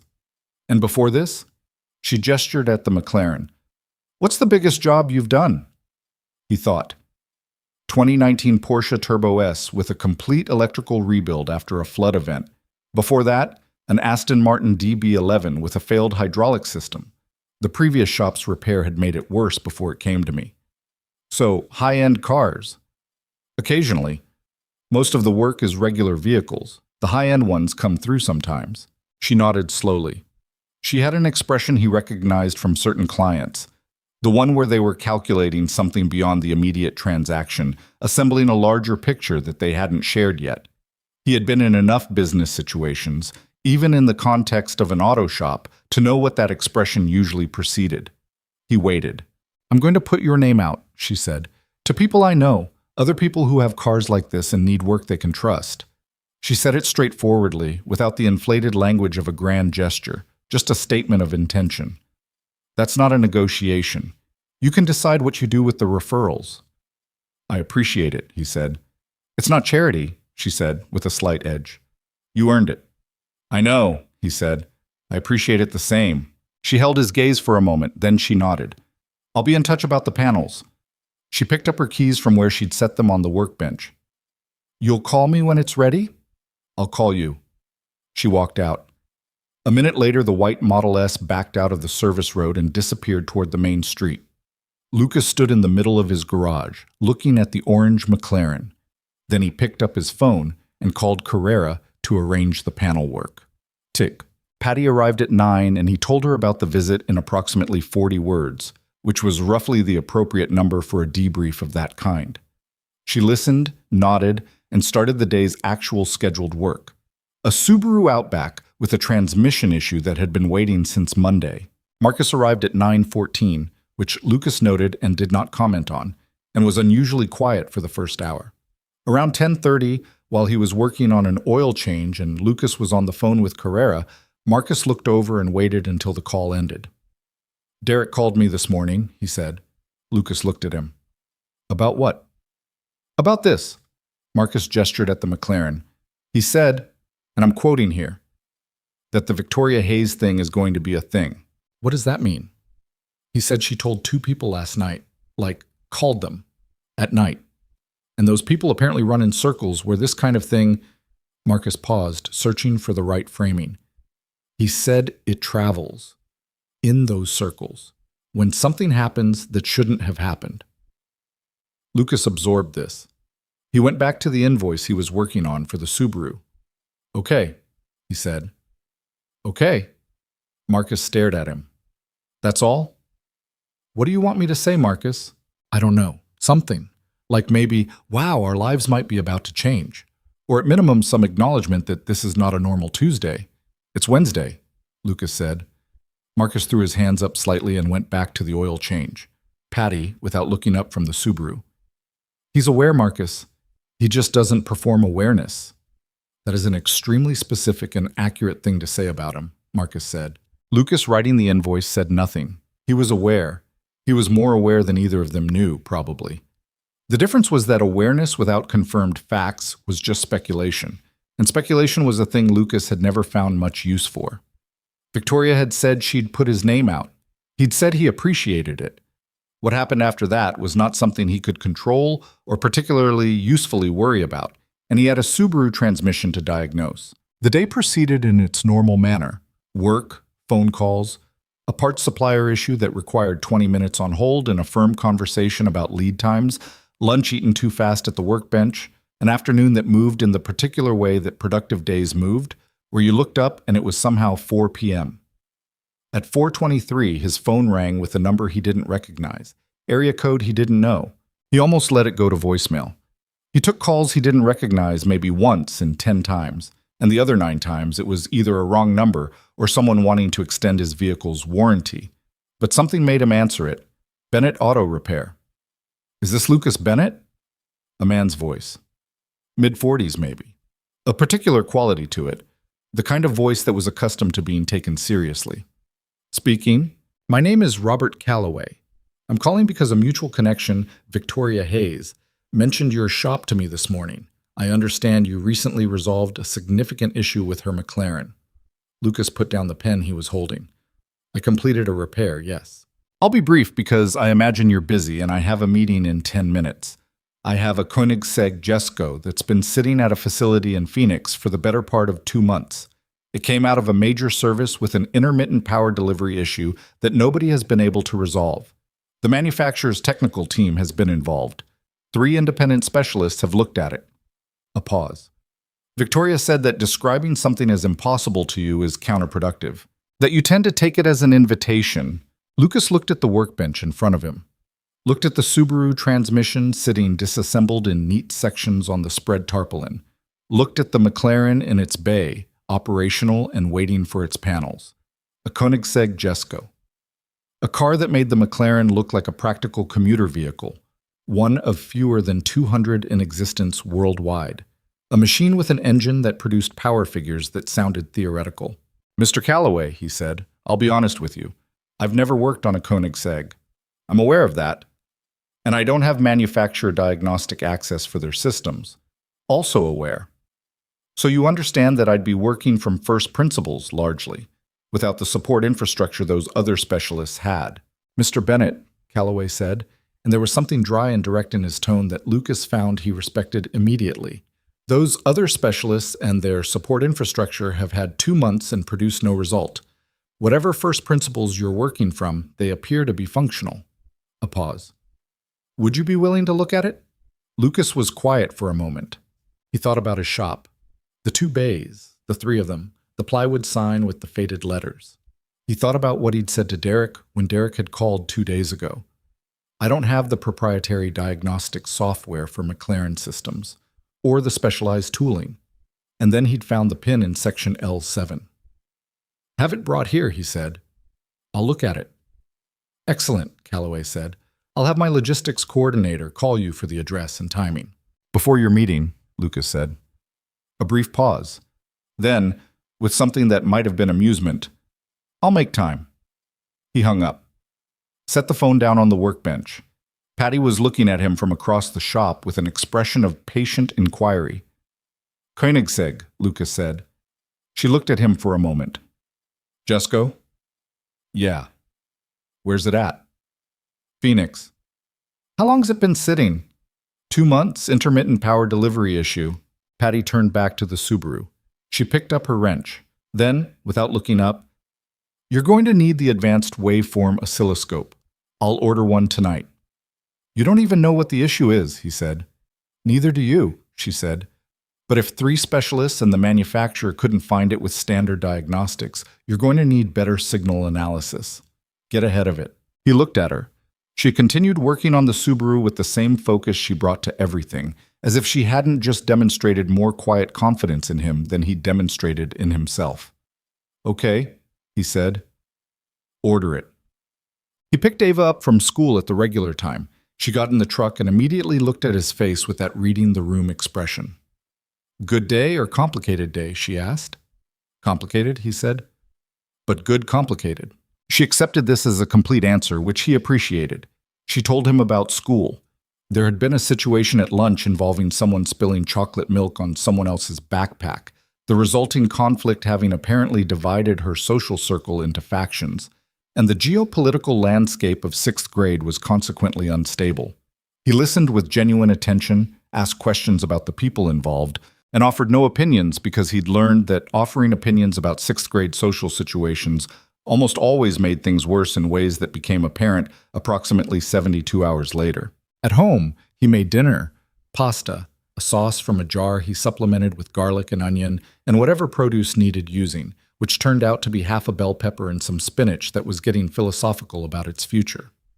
Ava set the table without being asked, which happened about 60% of the time, and which he had learned to appreciate without commenting on, because commenting on it seemed to reduce the frequency. They ate. Dad, Ava said, halfway through dinner. Yeah. Maya's mom said you fixed some famous car. It's not famous, it's expensive. She said it was a McLaren.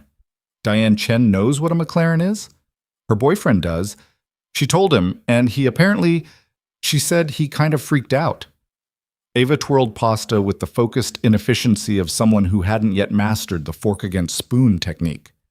She said the car was broken so badly that real specialists said it couldn't be fixed. Specialists said it would take a long time, Lucas said. That's different from can't be fixed. Ava looked at him. Did you fix it? I fixed what was broken, he said. Yeah. She chewed, thought. How long did it take? Day and a half, more or less. She was quiet for a moment. Then, without drama, without fanfare, in the completely matter-of-fact tone of someone stating a simple truth, I knew you could. You didn't know anything about it, he said. I knew you could, she repeated, as if his objection was a technical point she was choosing to disregard. He looked at his daughter across the kitchen table. The overhead light was the slightly too harsh variety of rental house kitchens. It showed everything without flattering anything. And Ava sat in it with her choppy ponytail and her soccer hoodie and pasta sauce on her chin that she hadn't noticed yet, and she said the things she said with the absolute unshakable certainty of someone who had never once in her 11 years doubted that her father could do the thing in front of him. He didn't know exactly whether he'd earned that certainty or simply inherited it. Probably both. Probably it was one of those things that worked in both directions. She believed in him, so he became the person she believed in. Claire had been the same way. Not naively. She'd known his limitations, had told him about them with complete honesty when she thought he needed to hear it. But the belief underneath was bedrock. It didn't shift. "You have pasta sauce on your chin," he said. She grabbed her napkin. "Embarrassing," she said without embarrassment. "Very," he agreed. They finished dinner. He washed the dishes while she sat at the table and worked on something for school, and the kitchen had the warm, slightly cluttered quality of a room that was used by people who actually lived in it. And outside the window, the spring evening was settling in, the sky going from blue to a layered violet gray. His phone buzzed on the counter. He dried his hands and looked at it. A text from a number he'd added that afternoon. Robert Calloway. "Logistics coordinating the Jesco transport. Confirming your address for collection from Phoenix. Expect delivery Thursday or Friday depending on transport routing. Thank you for taking this on." He read it twice. Set the phone back on the counter. "Who was it?" Ava asked, without looking up. "Work thing," he said. "The McLaren lady?" "Different car." She looked up now. "Different expensive car?" "Yes." She studied him for a second. "You should raise your prices," she said, and went back to her work. He stood at the kitchen sink for a moment, looking at nothing, the damp dish towel in his hand.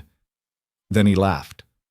A small, real laugh that surprised him a little, the kind that came up without warning, from somewhere lower than thought.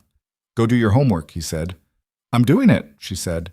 He went to the living room and sat down and pulled out his own laptop, the shop one, not that he had a personal one, and began doing the thing he'd been putting off all day, which was research. If a Koenigsegg Jesco was coming to his bay, he was going to know everything he could know about it before it arrived. The electrical architecture, the fuel system, the power delivery logic, the known failure modes. He would read everything public, study every schematic he could access, absorb as much as he could so that when the car arrived, he wasn't starting from zero. He worked at it for 2 hours. His back started to complain around the 90-minute mark, and he ignored it. His eyes were tired, and the laptop screen was too bright in the dim living room, and he ignored that too. At 9:45, he made Ava stop working and go to bed. She went without argument, which told him she was more tired than she was admitting. He stood in the hallway outside her door for a moment after she'd turned her light out. "Hey," he said through the door. From inside. "The impossible part of this week," he said. "The car. The people calling. Yeah? It's happening because we kept doing the work," he said. "Not because of luck or the right moment or any of that. Just because we kept doing the work even when it was hard. Okay?" A pause from inside, then, "Dad?" "Yeah. I know. You've been doing the work my whole life." He stood in the hallway. The water heater in the closet at the end of the hall made its sound. The one it had been making since March. The one he hadn't fixed yet. The streetlight outside was casting its familiar strip of orange light across the hallway floor through the window at the end. He didn't say anything else. Just went to bed. Tease. Thursday arrived the way Thursdays did. Not different from the outside, not heralding itself. Just the next day in the sequence. The alarm at 5:14, the coffee, the toast, the junk drawer. He dropped Ava at school and drove to the shop and unlocked it, and for a few minutes stood in the empty bay and thought about where they were. The McLaren, the Koenigsegg in transit, Robert Calloway's tone on the phone, Victoria's statement that she was putting his name out, the oscilloscope Patty had ordered arriving tomorrow. None of it had changed the basic facts of his life yet. Rent was still due in 8 days. The water heater still needed attention. His truck still had 214,000 miles on it and a cracked taillight. But something had shifted. He could feel it the way you could sometimes feel a change in weather before it was visible. A pressure difference, a quality in the air. He wasn't a superstitious person. He didn't count on things that hadn't happened. He'd learned, through years of the kind of specific difficulty that being the only parent and the only income produces, that hope was useful only when it was attached to action. So he did what he did. He picked up his tools. He looked at the work in front of him. Marcus came in at 9, on time, which Lucas noted with a raised eyebrow that Marcus caught and responded to by rolling his eyes.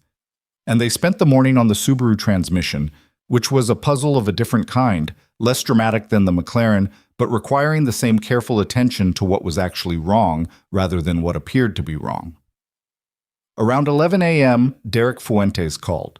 "I need to tell you something," Derek said, and he sounded again like a man navigating a situation he hadn't fully anticipated. "Okay," Lucas said. "The automotive community in this region, the high-end side of it, the collectors, the people with the serious cars, it's a small world. You understand that, right? Those people talk to each other? You said something similar when you called about the McLaren." "Right, but I mean, it's happening faster than I expected," Derek said. "Victoria told 2 people. One of them told 4. I got 3 calls yesterday from people asking about you, and this morning I got a call from a journalist. Not local. She writes for a national automotive publication. She heard there was a mechanic in Delford who fixed the unfixable Hayes McLaren in under 2 days, and she wants to do a piece." Lucas stood with the phone pressed to his ear and said nothing. "Bennett," Derek said. "You there?" "I'm here." "What do you want me to tell her?" He thought about it. He thought about the shop, the plywood sign, the 2 bays, the 3 of them, and whether it could absorb that kind of attention without being changed by it in ways he didn't intend. He thought about Ava saying, "I knew you could." He thought about the Koenigsegg arriving tomorrow or Friday. "Tell her she can call me," he said. "I'll talk to her, but I can't promise anything makes it into print." "Fair enough," Derek said. Then quieter, "For what it's worth, Lucas, I've known about your shop for years, and I should have sent more work your way. I'm sorry for that." Lucas was slightly surprised by this. Derek was not a man who apologized for business decisions. "I appreciate that," he said. "I mean it. You deserved better visibility long before this week." "Let's not get sentimental," Lucas said, but he said it without edge. Derek laughed, a real laugh, not the professional variety. "Right. Call me when the Carrera panels are ready." "You heard about the Koenigsegg?" Lucas asked. "Callaway called me to verify your credentials," Derek said, with a trace of something that might have been pride. "I told him you were the most underrated mechanic in the state, and probably several adjacent states." "You're going to make me charge you more," Lucas said. "Overdue," Derek said, and hung up. Lucas put his phone in his pocket and went back to the Subaru. Patty came and stood beside him after a minute. She'd heard enough of the conversation in the way that small spaces made overhearing unavoidable. "Journalist," she said. "Yeah." "You going to talk to her?" "If she calls." Patty picked up a component from the Subaru, examined it, set it back down. "The shop's going to get busier," she said. Not a question. "Probably. We're going to need another bay or a different facility." He looked at her. This was the furthest forward either of them had projected in quite some time. "Let's get through the Koenigsegg first," he said. "Sure," she said, "but I'm telling you now because you'll drag your feet on it otherwise, and then we'll be scrambling." "I don't drag my feet." She looked at him with an expression that required no words. "I'm deliberate," he said. She said, and went back to work. Marcus had been listening to all of this with the poorly concealed attention of someone pretending to concentrate on something else. "So," he said carefully, "are we getting a raise?" "When we're busier," Lucas said. "Define busier." "More busy than now." "Can we put a number on Marcus?" "Yeah, okay, fine." He went back to what he was doing. Then, a minute later, "For the record, I've believed in this shop the whole time." "I know you have," Lucas said. "Just wanted that noted." "Noted," Lucas said. The afternoon ran long. By the time he locked the shop and drove to get Ava, the light was already amber and low, the particular gold of late afternoon in early May that made ordinary things look important. He sat at a red light and felt the day's accumulation in his body. The good heaviness of actual work, the low thrum of things moving that hadn't moved before. Ava was waiting on the curb. She got in, dropped her bag, looked at him. "Normal day?" she asked. He pulled into traffic. "No," he said, "but I'm beginning to think normal isn't really what we're aimed at." She considered this. Outside her window, the city passed. The gas stations, the apartment blocks, the lit windows, the ordinary world going about its ordinary evening. "Was it ever?" she asked. He thought about that for the rest of the drive home. He didn't have an answer, but it felt like exactly the right question. The Koenigsegg arrived on Friday morning at 10:40, and it arrived the way that certain things arrive, without particular ceremony, on a flatbed driven by a man named Terry, who was eating a bag of pretzels and listening to country radio, and seemed genuinely unbothered by the fact that the cargo behind him was worth more than most houses in Delford. Lucas had been watching for the truck since 9. He wouldn't have admitted this to Patty or Marcus, but he checked the service road 3 times between 9 and 10:30 under various pretexts, checking the dumpster situation, looking at whether the strip mall behind them had gotten a new tenant in the vacant unit, standing outside with his coffee for longer than the coffee warranted. When the flatbed finally turned in, he was genuinely inside working on a brake job and had to be told by Marcus, who appeared in the bay doorway with the expression of someone delivering news they found personally significant. "It's here," Marcus said. "I know," Lucas said. "You don't look like you know. You look like you're doing a brake job." "I am doing a brake job. The Koenigsegg is in the service road." Lucas set down the caliper he was holding, wiped his hands on the shop rag, and walked out. He'd looked at photographs.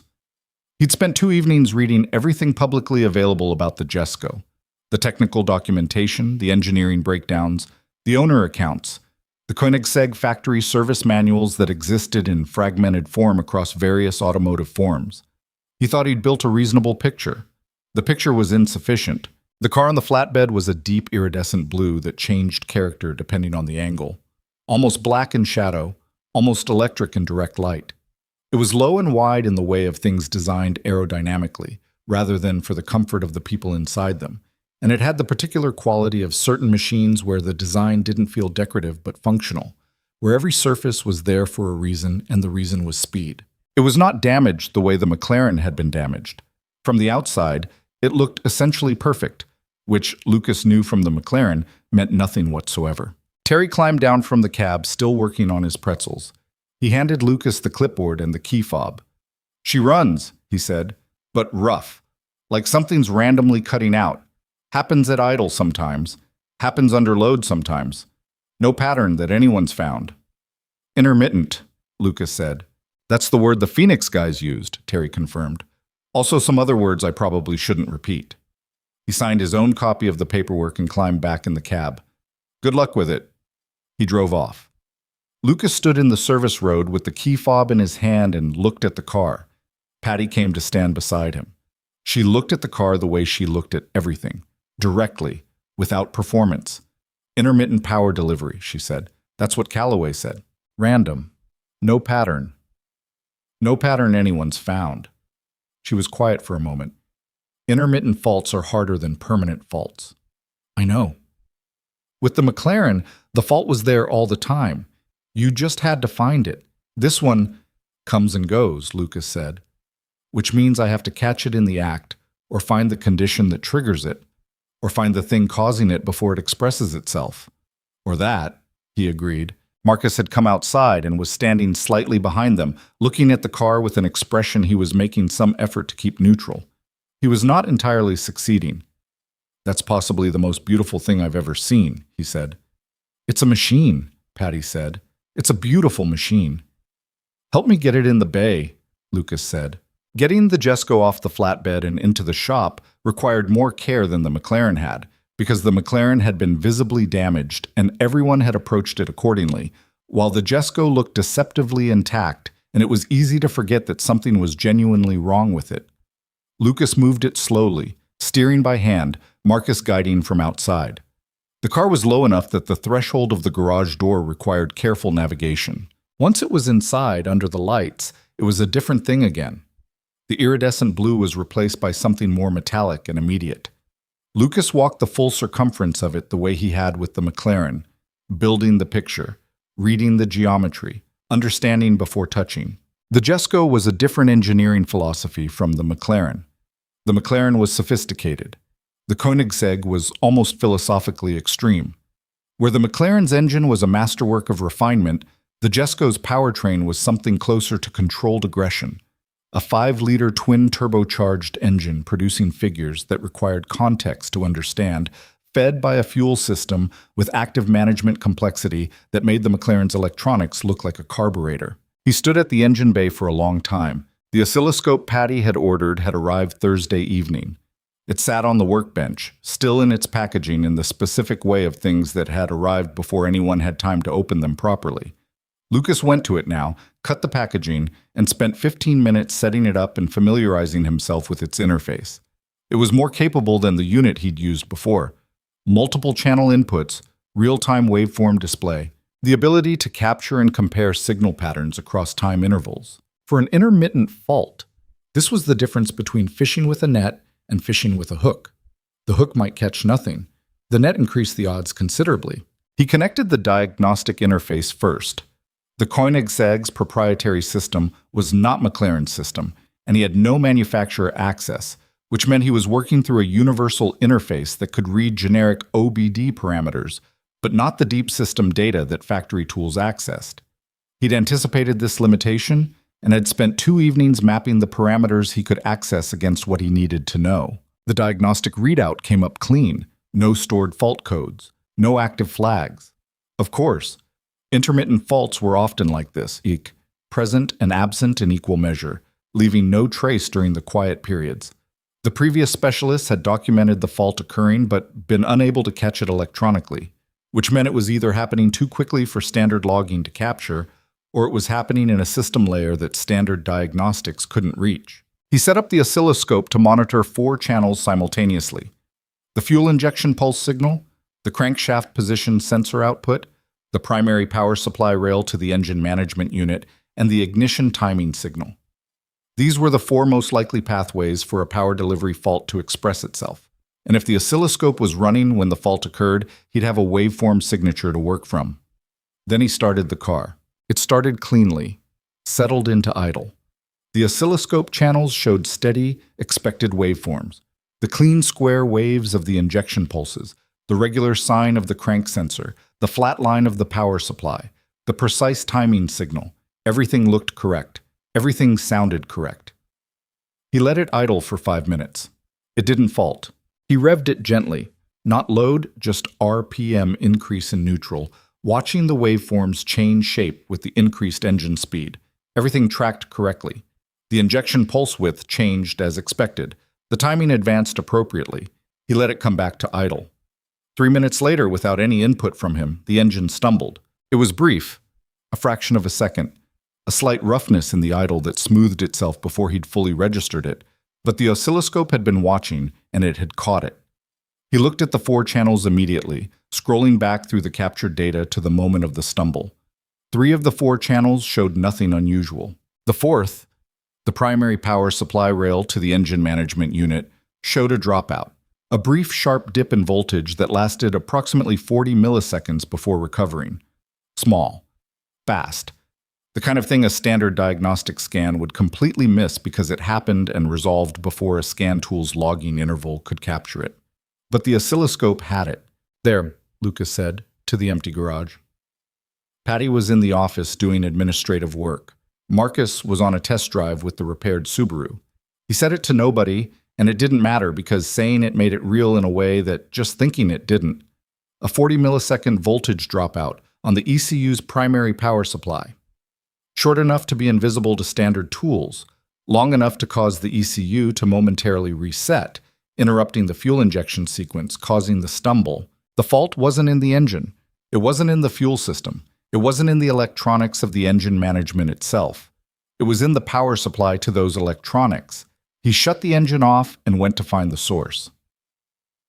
Power supply faults in modern vehicles had 2 general categories: the supply itself, the battery, the alternator, the main fuses and relays, and the wiring between the supply and the component being powered.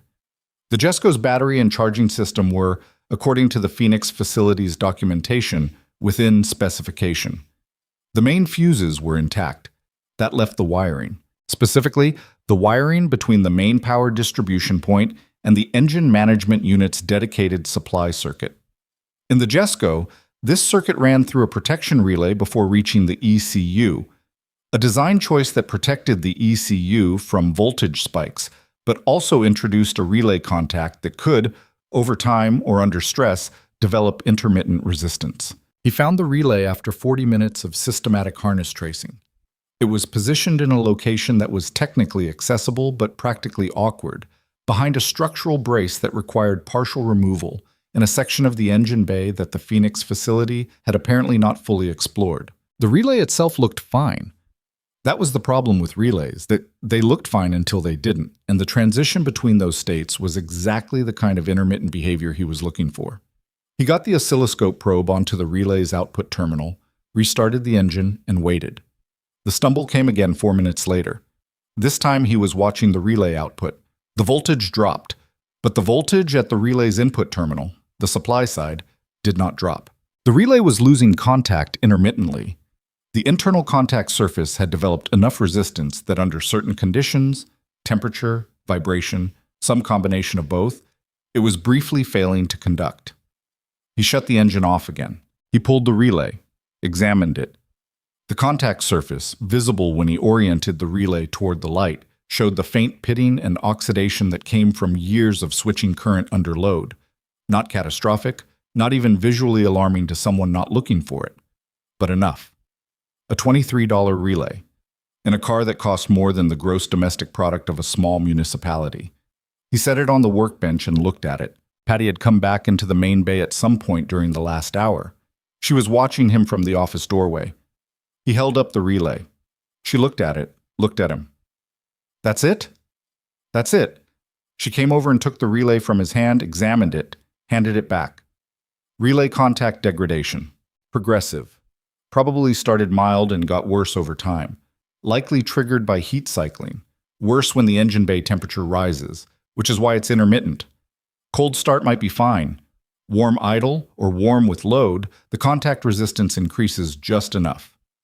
The Phoenix guys had it for 2 months.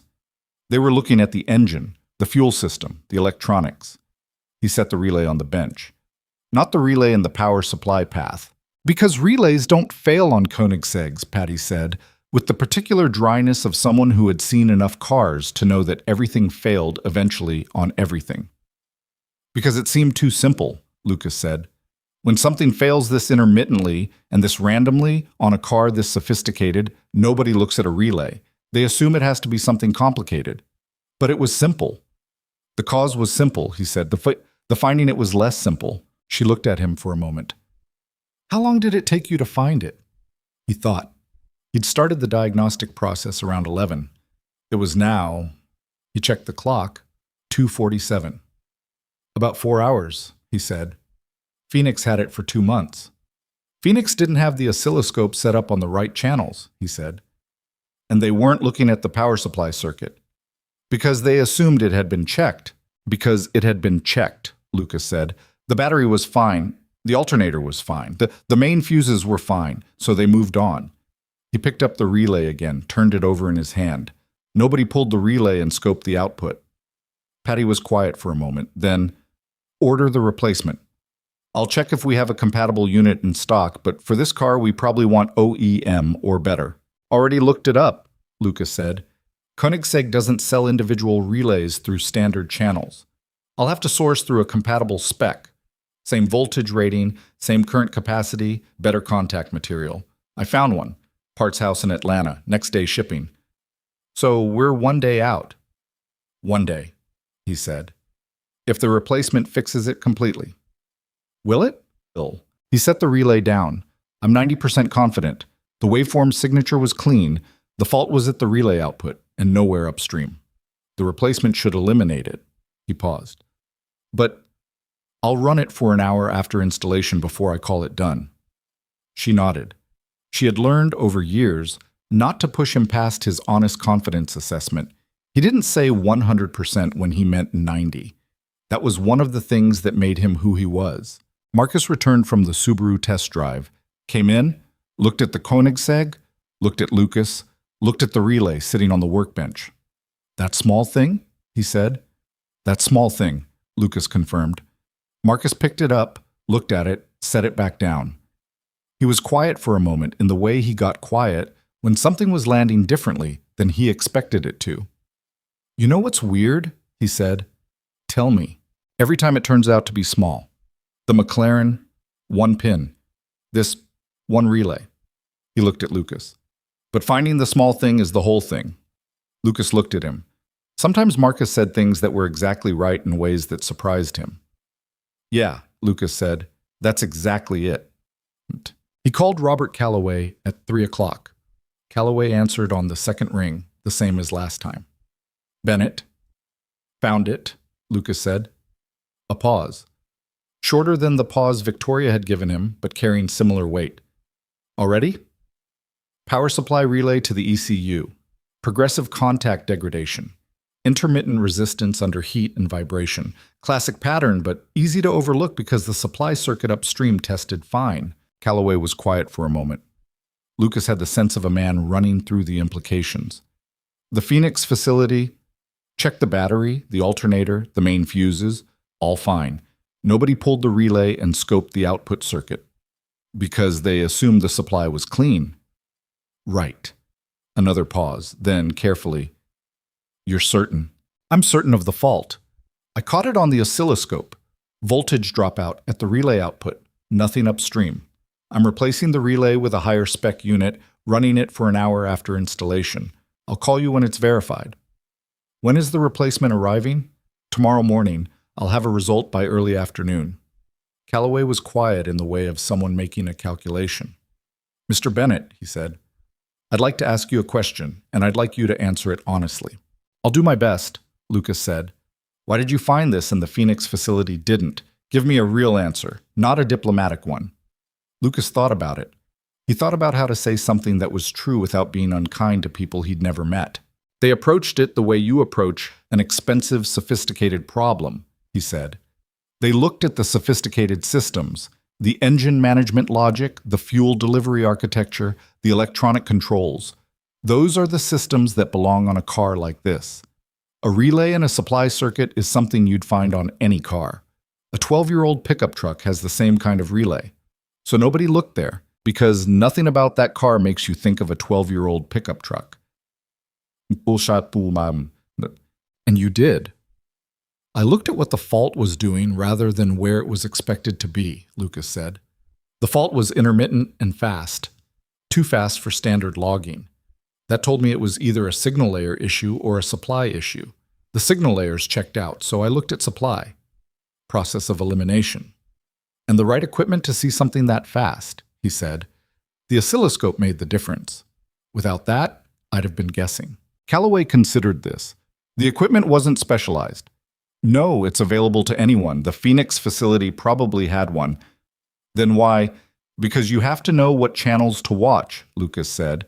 And to know what channels to watch, you have to have a hypothesis about where the fault is. The hypothesis comes first. A long pause. All right, Calloway said. Call me tomorrow when it's verified. I will, Lucas said. And Bennett, Calloway stopped. Started again. I'm going to be direct with you. There are 3 other people in my circle with problem cars. Cars that various facilities have been unable to resolve.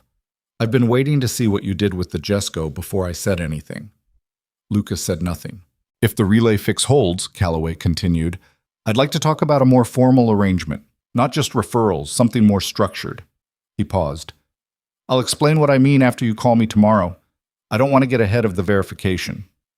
That's sensible, Lucas said. Is that a yes to the conversation?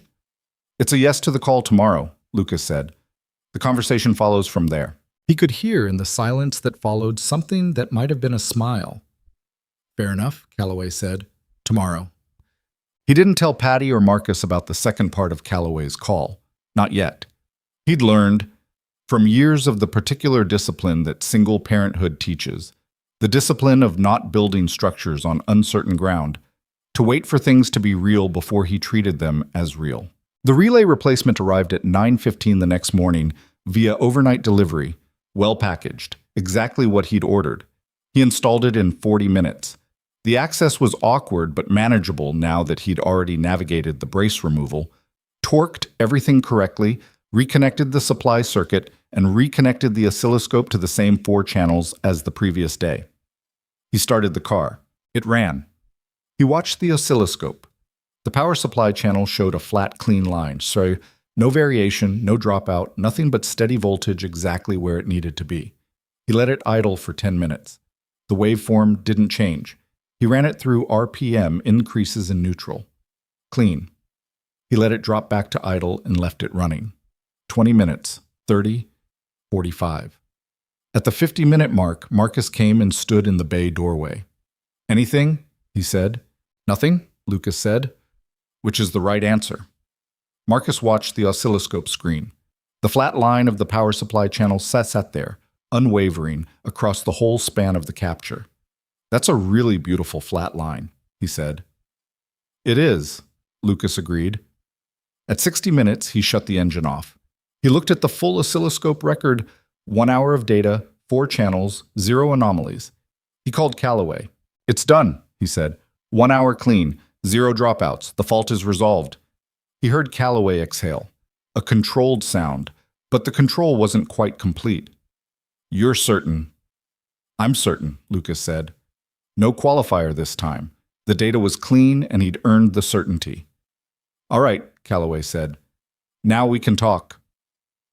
The conversation with Callaway lasted 40 minutes, and Lucas took notes on a legal pad because he didn't trust himself to hold all of it in his head while simultaneously processing it emotionally, which was the only honest way to describe what the conversation required. Robert Callaway was, it emerged, not merely a wealthy car collector.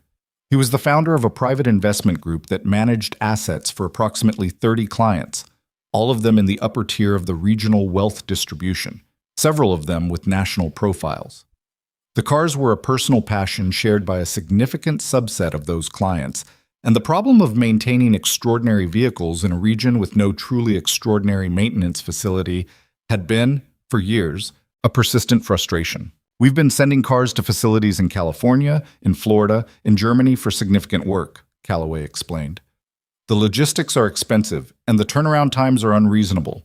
When Victoria called me Thursday night to tell me what you'd done with the McLaren, the first thing I thought was, we need this person accessible." "I'm in Delford," Lucas said. "You're in Delford now," Callaway said, and left that sitting there for a moment.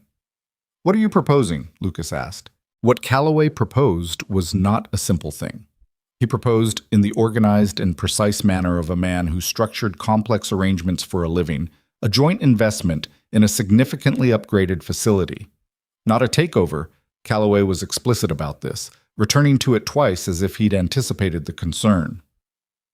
Lucas would retain full ownership and operational control of Bennett Auto Repair.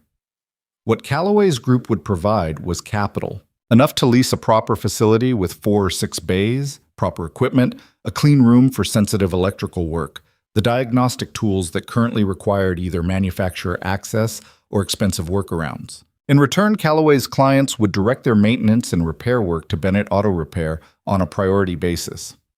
No exclusivity requirement. Lucas could take any client he chose, but the guaranteed volume of high-end work would provide the revenue base that the upgraded facility required. "You're not buying the shop," Lucas said, making sure he understood. "No, the shop is yours. It stays yours. You're investing in the infrastructure. In exchange for preferred client access," Callaway said, "which you'd be getting anyway through referrals. I'm just formalizing it in a way that makes the investment rational." Lucas sat with this for a moment. He was aware of the legal pad in front of him with his notes on it, the numbers Callaway had mentioned, the terms he'd outlined. He was aware that this was the kind of conversation that changed things, not incrementally, but categorically. He was also aware that he didn't fully trust things that changed categorically, because they sometimes changed back. "I'd need to look at the specific terms in writing," he said. "Of course. And I'd want an attorney to review them." "That's sensible. I'd be concerned if you didn't. And I'm not making any decision today." "I'm not asking for one today," Callaway said. "I'm asking you to take the proposal seriously and respond within a reasonable time frame." "What's reasonable to you?" 2 weeks, Callaway said. Lucas said he'd think about it. Callaway said that was all he asked. They ended the call.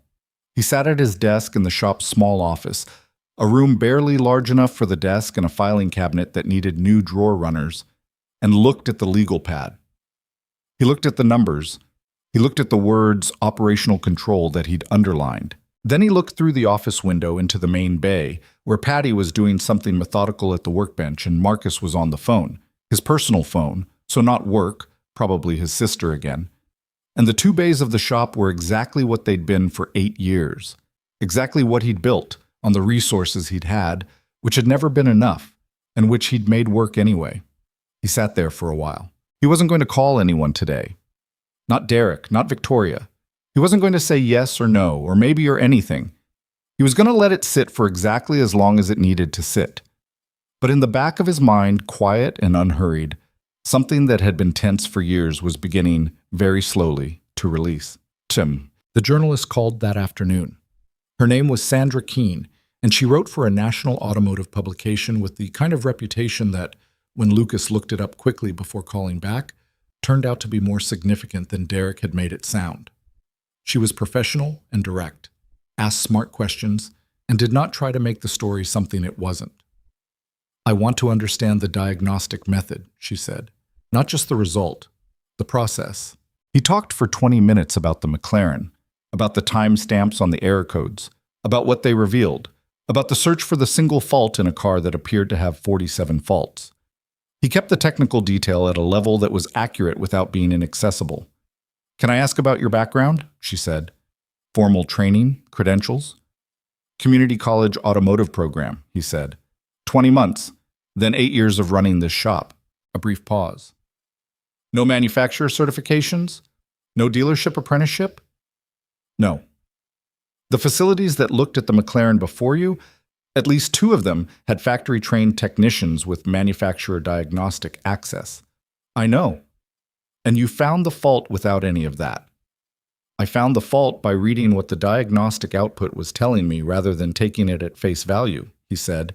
"The tools matter less than what you do with the information they give you." She was quiet for a moment, writing something. "Mr. Bennett, people in the automotive world are going to want to characterize this story a certain way, as a David and Goliath thing. The small shop versus the big specialists. Is that how you see it?" He thought about that honestly. "No," he said. "The specialists weren't wrong to try. They were working from reasonable assumptions that happened to be wrong for this specific car. The difference wasn't resources or credentials. It was being willing to question the assumption when the data didn't add up." "The timestamp thing." "The timestamp thing," he confirmed. "That's what you noticed that nobody else noticed. I noticed it because I was looking at the data fresh. I didn't have previous attempts telling me where to look. That's not a skill. That's a position." She paused again. "You're making this harder to write as a hero story." "Write it as an accurate story," he said. "Those are more interesting anyway." She laughed. He found he liked her. The article, she told him, would run in the next issue, which was 3 weeks out. She might want to come to the shop, photograph the facility, get a quote from Derek and Victoria if they were willing. He said she was welcome to come to the shop. He said Derek and Victoria could speak for themselves. "One more question," she said, "and you can tell me it's none of my business." "Okay, you're a single dad. You've been running a small shop on tight margins for years. This week, the McLaren, the Koenigsegg, the attention, this changes things for you, practically and financially. How does that feel?" He was quiet for a moment. How did it feel? He thought about the water heater making sounds since March. He thought about Ava's soccer cleats she'd stopped asking for. He thought about Diane Chen sending food home with his daughter because she knew Lucas forgot to eat when he was working. He thought about the plywood sign with the faded letters and the one fluorescent that refused to come on. He thought about Claire saying staying in Delford. Is that a plan or an avoidance of having a plan? And about the answer he'd been arriving at, slowly, over years. It was a plan. Just one that took longer to reveal itself than either of them had expected. "It feels like it's about time," he said. Sandra Keene laughed again, softer this time. "That's the last line of the article," she said. He picked Ava up from school at 3:40. She got in, looked at his face, looked at his hands. The grease was less today, the work had been cleaner, and said nothing for the first block. Then, "You found the problem with the new car." "Yeah." "What was it?" "A relay." "What's a relay?" "An electrical switch, basically a tiny component that opens and closes a circuit. This one was failing intermittently. She thought about this. How small? He held up his thumb and forefinger about 1.5 inches apart. She looked at the gap between his fingers. That's why it was at the other place for 2 months? The other place didn't look in the right spot. But you did. I looked in a different spot, he said. Whether it was the right one, I didn't know until I looked. She was quiet for a moment, watching the street. Then, Dad, someone called Mom's sister. He glanced at her. What? Aunt Rachel. She called last night. Someone told her about the McLaren thing, and she wanted to know if it was true. Ava was looking at her hands in her lap, not at him. She said she thought Claire would have been proud. The truck moved through traffic. A light turned yellow and he slowed for it. Slower than he needed to, maybe. He didn't say anything for a moment. He just drove. She's right, he said finally. She would have been. Ava nodded. She still wasn't looking at him. I told Aunt Rachel you'd probably say something boring and practical like it was just a job. That's not boring, he said. That's true. That's why it's boring, she said, but without any heat in it. She looked out her window. I think it's more than just a job. He thought about the 47 error codes and the 1 pin, the relay and the oscilloscope and the flat line that meant something was finally working. He thought about Calloway's proposal and the legal pad with the underlined words. He thought about Sandra Keene saying it feels like it's about time and laughing like she meant it. He thought about Claire's canvas in the closet of the spare bedroom. He'd been meaning to figure out what to do with it for 3 years. Maybe it was time to take it out and put it somewhere she could have been seen. You might be right, he said. Ava looked at him. Really looked, the full attention she brought to things she cared about. I'm right, she said. He smiled. The private kind. The one he usually kept to himself. This time he let her see it. She turned back to her window, satisfied, and they drove the rest of the way home through the ordinary city that, if you paid attention to it at the right moment and in the right light, was quietly becoming the setting of something neither of them had quite had the nerve to fully expect. The 2 weeks Calloway had given him passed. The way significant time tends to pass, like not slowly, not quickly, but with a particular texture that made each day feel slightly more weighted than the one before it. Lucas did not call Calloway at the end of the first week. He did not call Derek for his opinion, though Derek would have given it freely and probably at length. He did not talk about it with Patty beyond a single conversation on Monday morning of the second week, which he initiated and which lasted approximately 8 minutes, and ended with Patty saying what she thought with the directness she always used for things she thought mattered. You already know what you're going to do, she said. I'm still thinking about it. You've been thinking about it for 6 days. That's not how you think. You think fast, and then you second-guess yourself for the remaining time. She looked at him with the steadiness of someone who had watched a person work for 4 years and paid attention to what they saw. What is the second-guessing actually about? He considered the honest answer. He gave it. I built this place myself, out of nothing, on bad margins and long hours and a lot of months where I wasn't sure it was going to survive. Taking someone else's money to expand it feels like... He stopped. Like admitting it wasn't enough, Patty said. He didn't answer that directly, but he didn't deny it either. Lucas, she said, what you built here is the reason Calloway is calling, not despite what it is, because of what it is. She went back to the work she'd been doing. That's not nothing. That's the whole point. He turned that over for the rest of the week. On Friday of the second week, 13 days after Calloway's call, 1 day before the deadline, he called his attorney. Her name was Frances Delgado. She'd handled his shop's incorporation 8 years ago and 2 lease agreements since, and she was the kind of attorney who asked the questions you should have asked yourself and then waited while you caught up to them. He described the proposal. She listened. She asked 4 questions, all of them the right ones. She said she wanted to see the term sheet before she said anything definitive, but that the structure as described was not inherently unfavorable, that retained operational control was the critical provision and worth protecting explicitly, and that she'd review it within 48 hours of receiving it. He called Calloway. I'd like to see the term sheet, Lucas said. A pause that lasted exactly as long as it needed to. I'll have it to you by end of day. My attorney will review it. As she should, Calloway said. And then in a tone that was not quite personal, but not quite professional either. Bennett, I want to say something that's outside the transaction. Okay? I've dealt with a lot of people who were good at what they did, in business, in various fields. The ones who last, the ones who build something real, they're almost never the ones who had the most resources at the start. They're the ones who figured out how to see things correctly. You see things correctly. He paused. That's not something money produces. It's already there, or it isn't. Lucas sat with that for a moment. Thank you, he said, not deflecting it, not diminishing it, just taking it at face value. The term sheet will be in your inbox within 2 hours, Calloway said. It arrived in 90 minutes. Lucas printed it, read it 3 times, made notes in the margins, and drove to Francis Delgado's office the following Monday. She'd reviewed it over the weekend. He hadn't asked her to, but he recognized the woman's handwriting on the copy she handed him, annotated in red pen with comments that were pointed and precise. 3 provisions need language strengthened, she said. The operational control clause should have a carve-out list that's explicit rather than implied.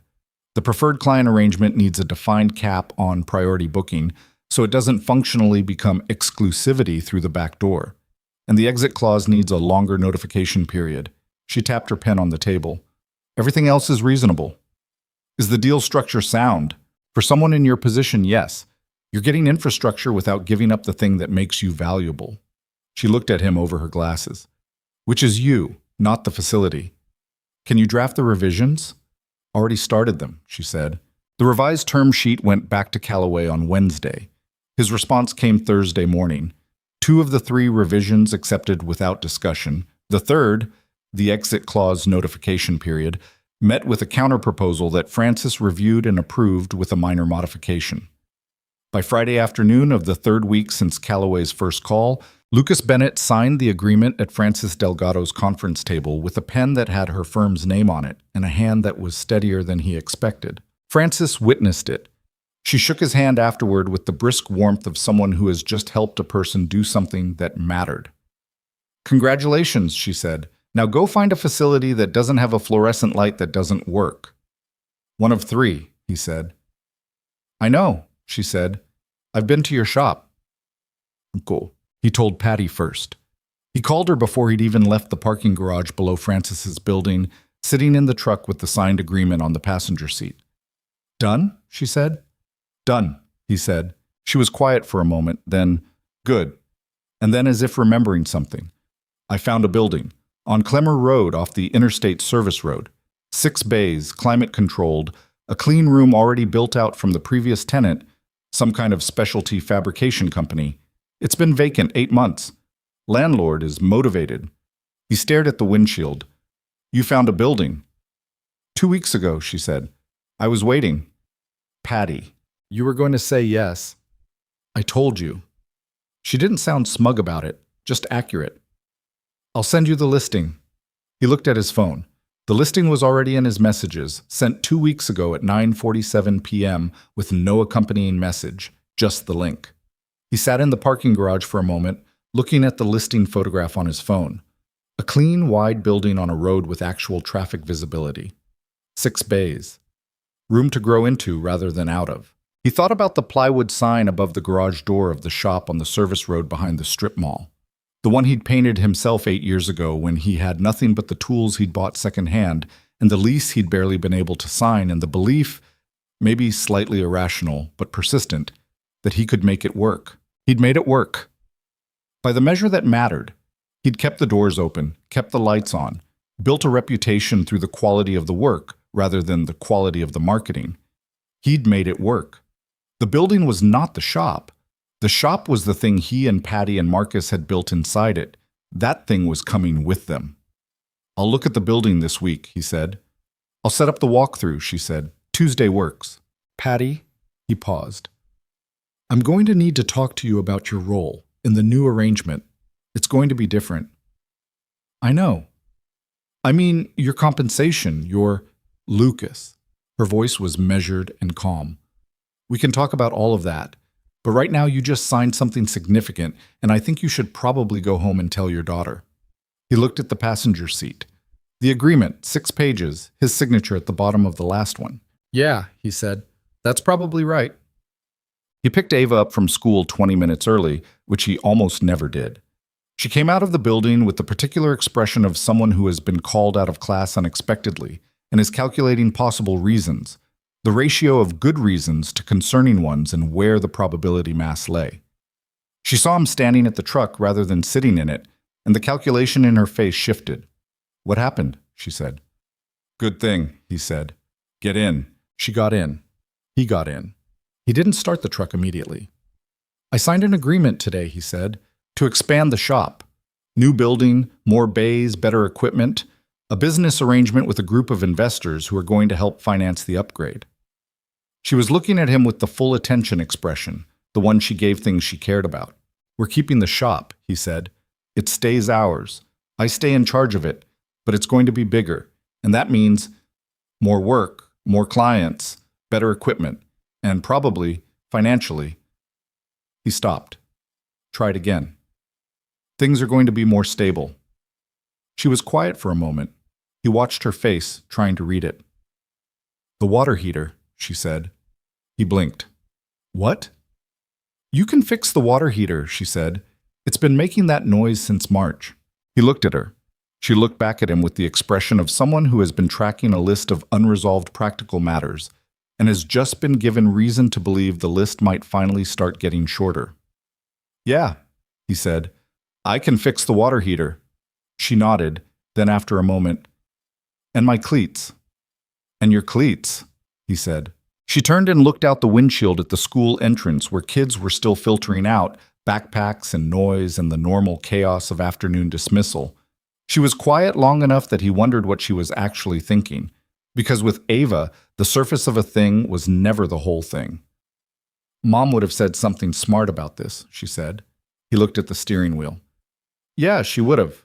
Like, she would have already seen it coming somehow, before it happened." "She was good at that," he said. "Were you scared to sign it?" "Some," he said honestly.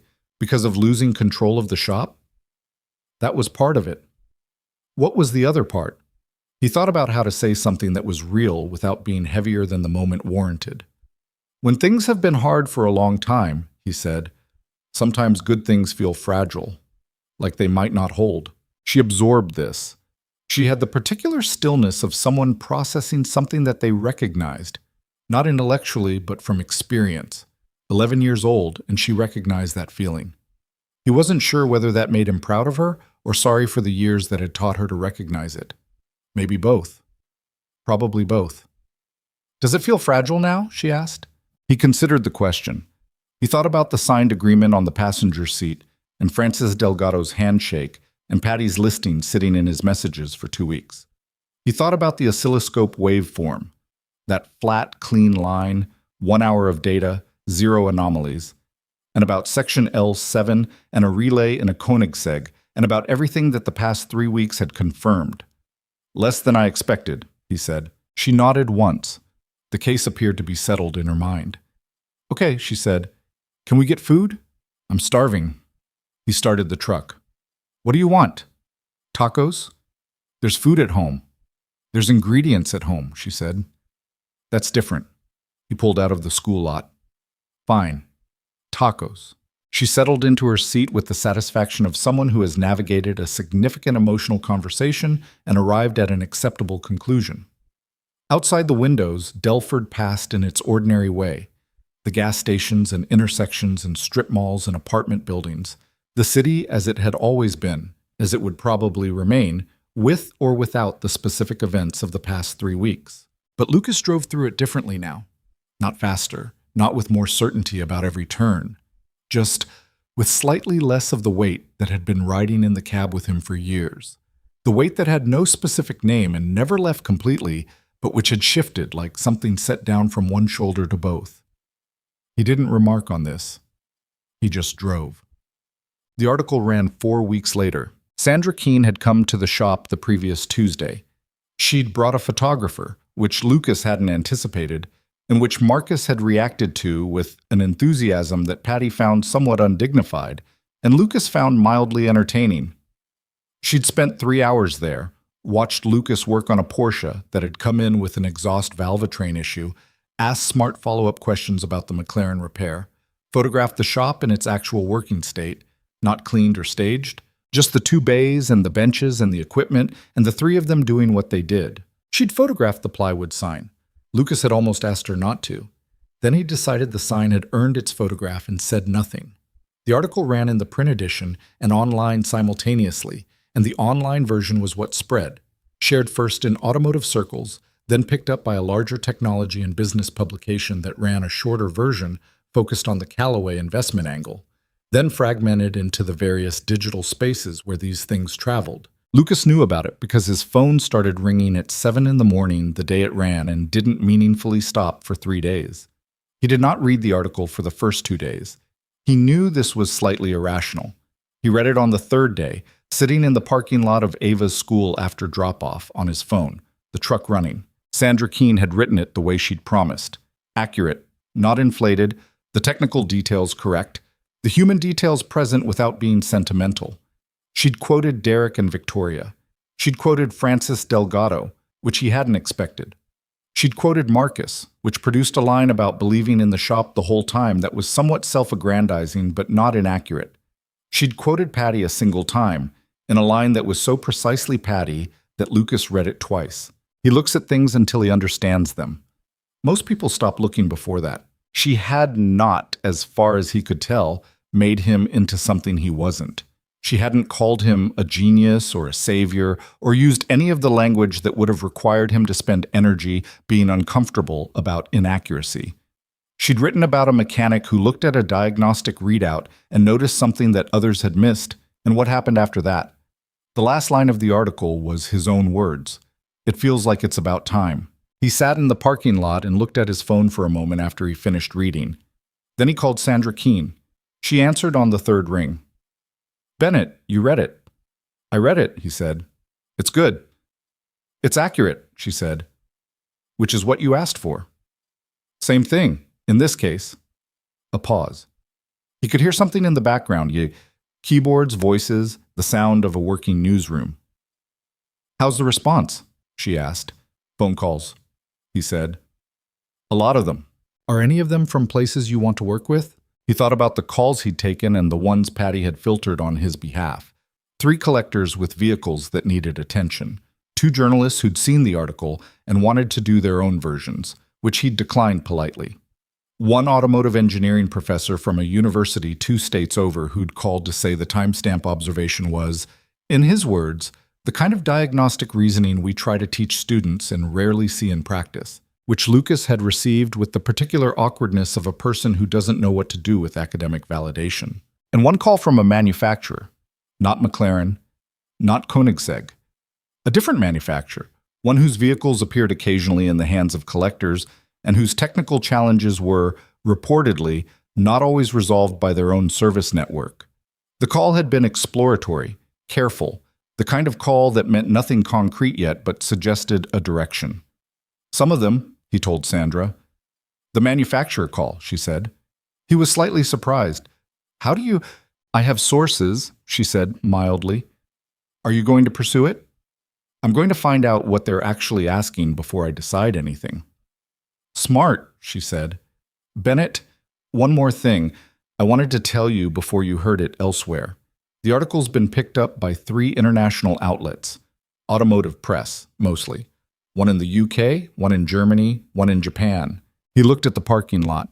A minivan was pulling in, a woman getting out, 2 kids tumbling after her in the way of children who have been released from a contained space. He thought about something Ava had said that first night, the night he'd called her from the shop after finding the pin, while she was eating dinner at the Chen's and waiting for him to pick her up. She'd been matter-of-fact about it, the way she was matter-of-fact about most things she believed in. Nothing is impossible once someone decides to start. He'd said that to her. She'd said it back to him at the exact right moment, and now apparently it had traveled, the story of it had traveled, to places neither of them had ever been, across an ocean, into languages neither of them spoke. He wasn't sure what to do with that. He wasn't sure anyone had a protocol for that particular feeling. "Okay," he said. "That's all you've got?" Sandra said, with the tone of someone who had expected more and found the absence of it interesting. "It's a lot to hold at once," he said honestly. "Yeah," she said, and her voice had something genuine in it now. "It is. You're handling it well for what it's worth." I don't know if I'm handling it, he said. I think I'm just not stopping work. That might be the same thing, she said. Good luck, Lucas. Call me if anything else happens. If it's interesting enough, he said. She laughed and hung up. Mom. The walkthrough of the Clemmer Road building happened on a Tuesday afternoon when the light was good and the air had the first real warmth of late spring in it. Lucas and Patty walked through it with the landlord, a practical man named Garrett, who had owned the property for 11 years and was straightforwardly ready to make a deal.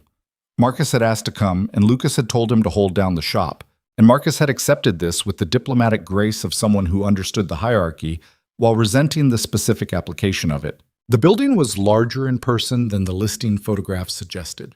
6 bays, as described, with ceiling height that accommodated lifts Lucas currently didn't own, but could. The clean room was real, a sealed, filtered space that the previous tenant had built for precision work, and which was, for Lucas's purposes, almost exactly what he'd have designed himself. Climate-controlled throughout, loading dock access, actual parking. He walked through it slowly, hands in his jacket pockets, saying almost nothing. Patty walked separately, taking her own measure of the space, occasionally making a note on her phone. Garrett walked alongside Lucas with the patience of a landlord who understood that the people who took time to think were the ones who signed and stayed. He pointed out the electrical upgrades the previous tenant had done, the compressed air lines already roughed in, the HVAC system that was 2 years old. Lucas stopped in the center of the main bay area. 6 bays around him, the afternoon light coming through skylights that were clean and well-maintained. The floor was epoxy-coated, scuffed in places from the previous work but fundamentally sound. He thought about the service road behind the strip mall, the pigeon that investigated the dumpster each morning, the Vietnamese place that opened at 11, the one fluorescent that refused to come on. He thought about pulling up to that building 8 years ago with a truck full of second-hand tools, an assigned lease, and nothing else, and what it had felt like to unlock that door for the first time. That feeling of, this is mine, and I don't know if I can do this, and I'm going to do it anyway. He wanted to carry that feeling here. Not the uncertainty, but the intention underneath it.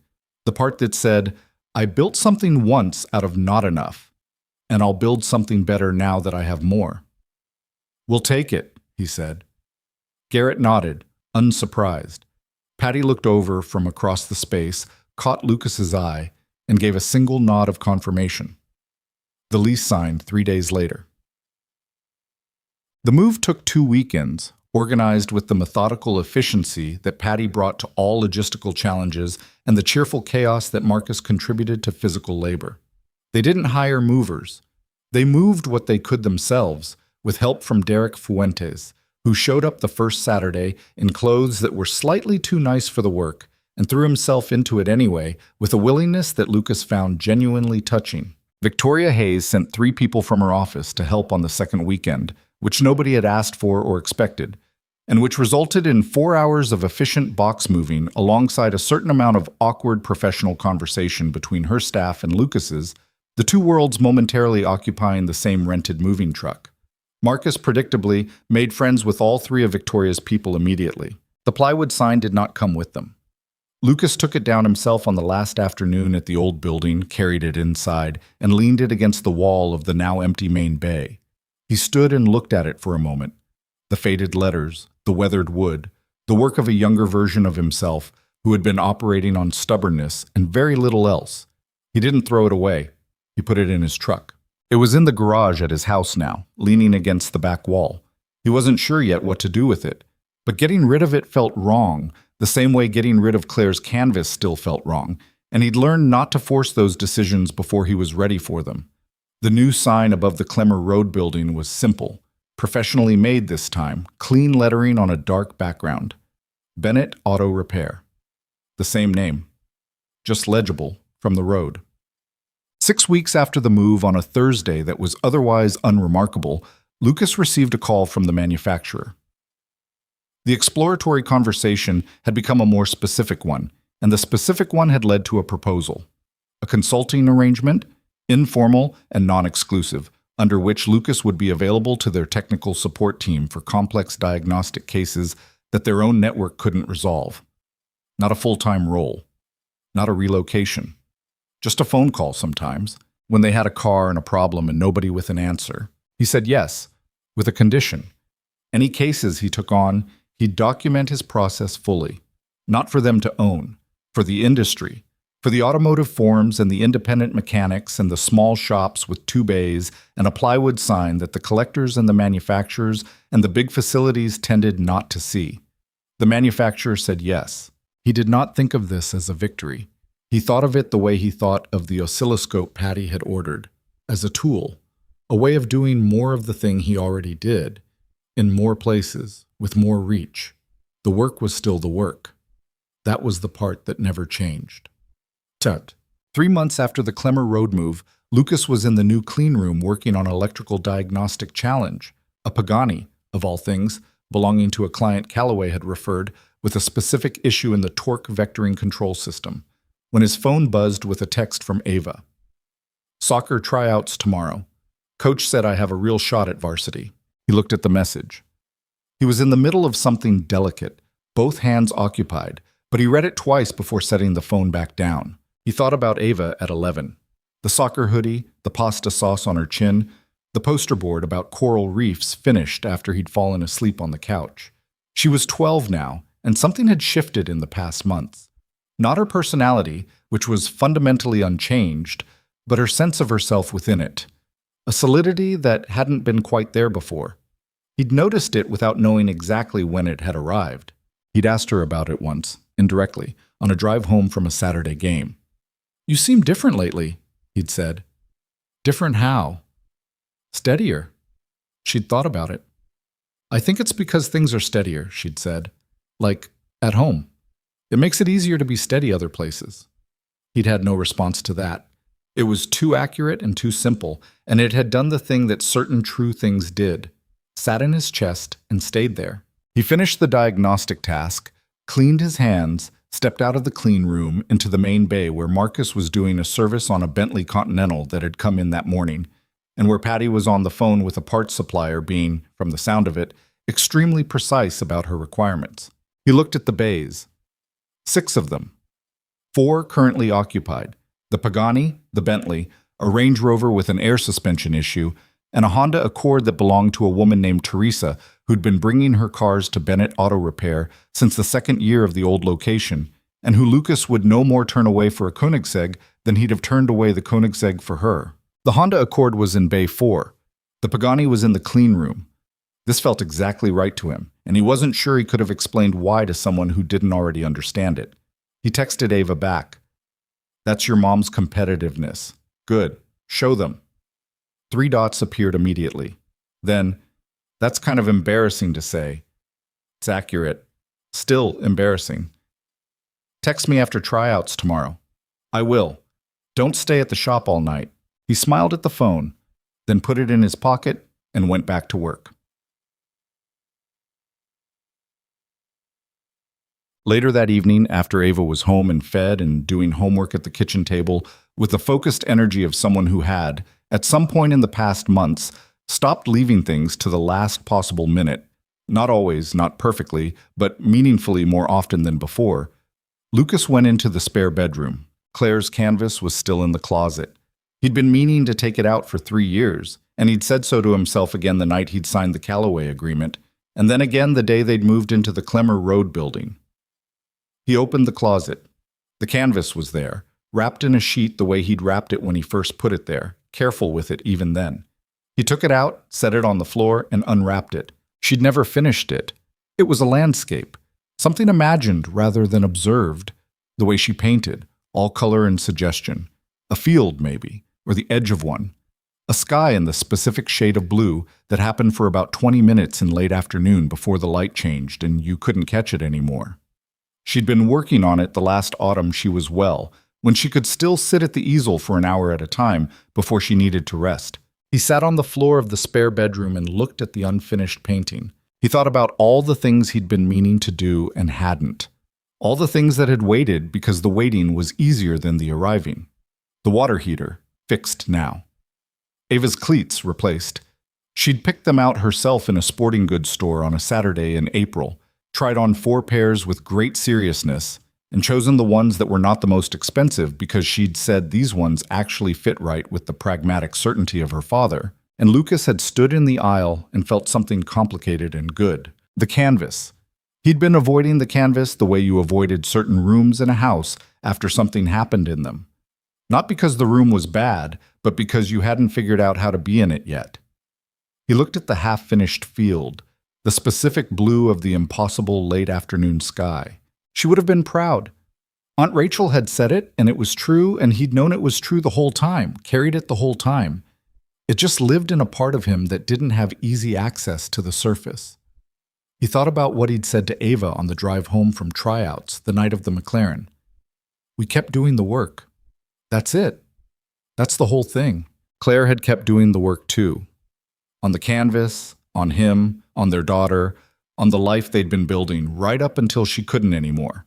The painting was unfinished because she'd run out of time, not because she'd stopped. He'd been running out the clock on taking it out of the closet. He was done with that. He carried the canvas down the hall. He hung it in the living room, on the wall above the couch, where the light was good in the afternoon. He stepped back and looked at it. It was unfinished. It would stay unfinished. That was part of what it was. But it was out. It was where it could be seen. Ava came out of the kitchen, drawn by the sound of him moving around. She stopped in the hallway, saw what was on the wall, and went still. "Is that Mom's?" she said.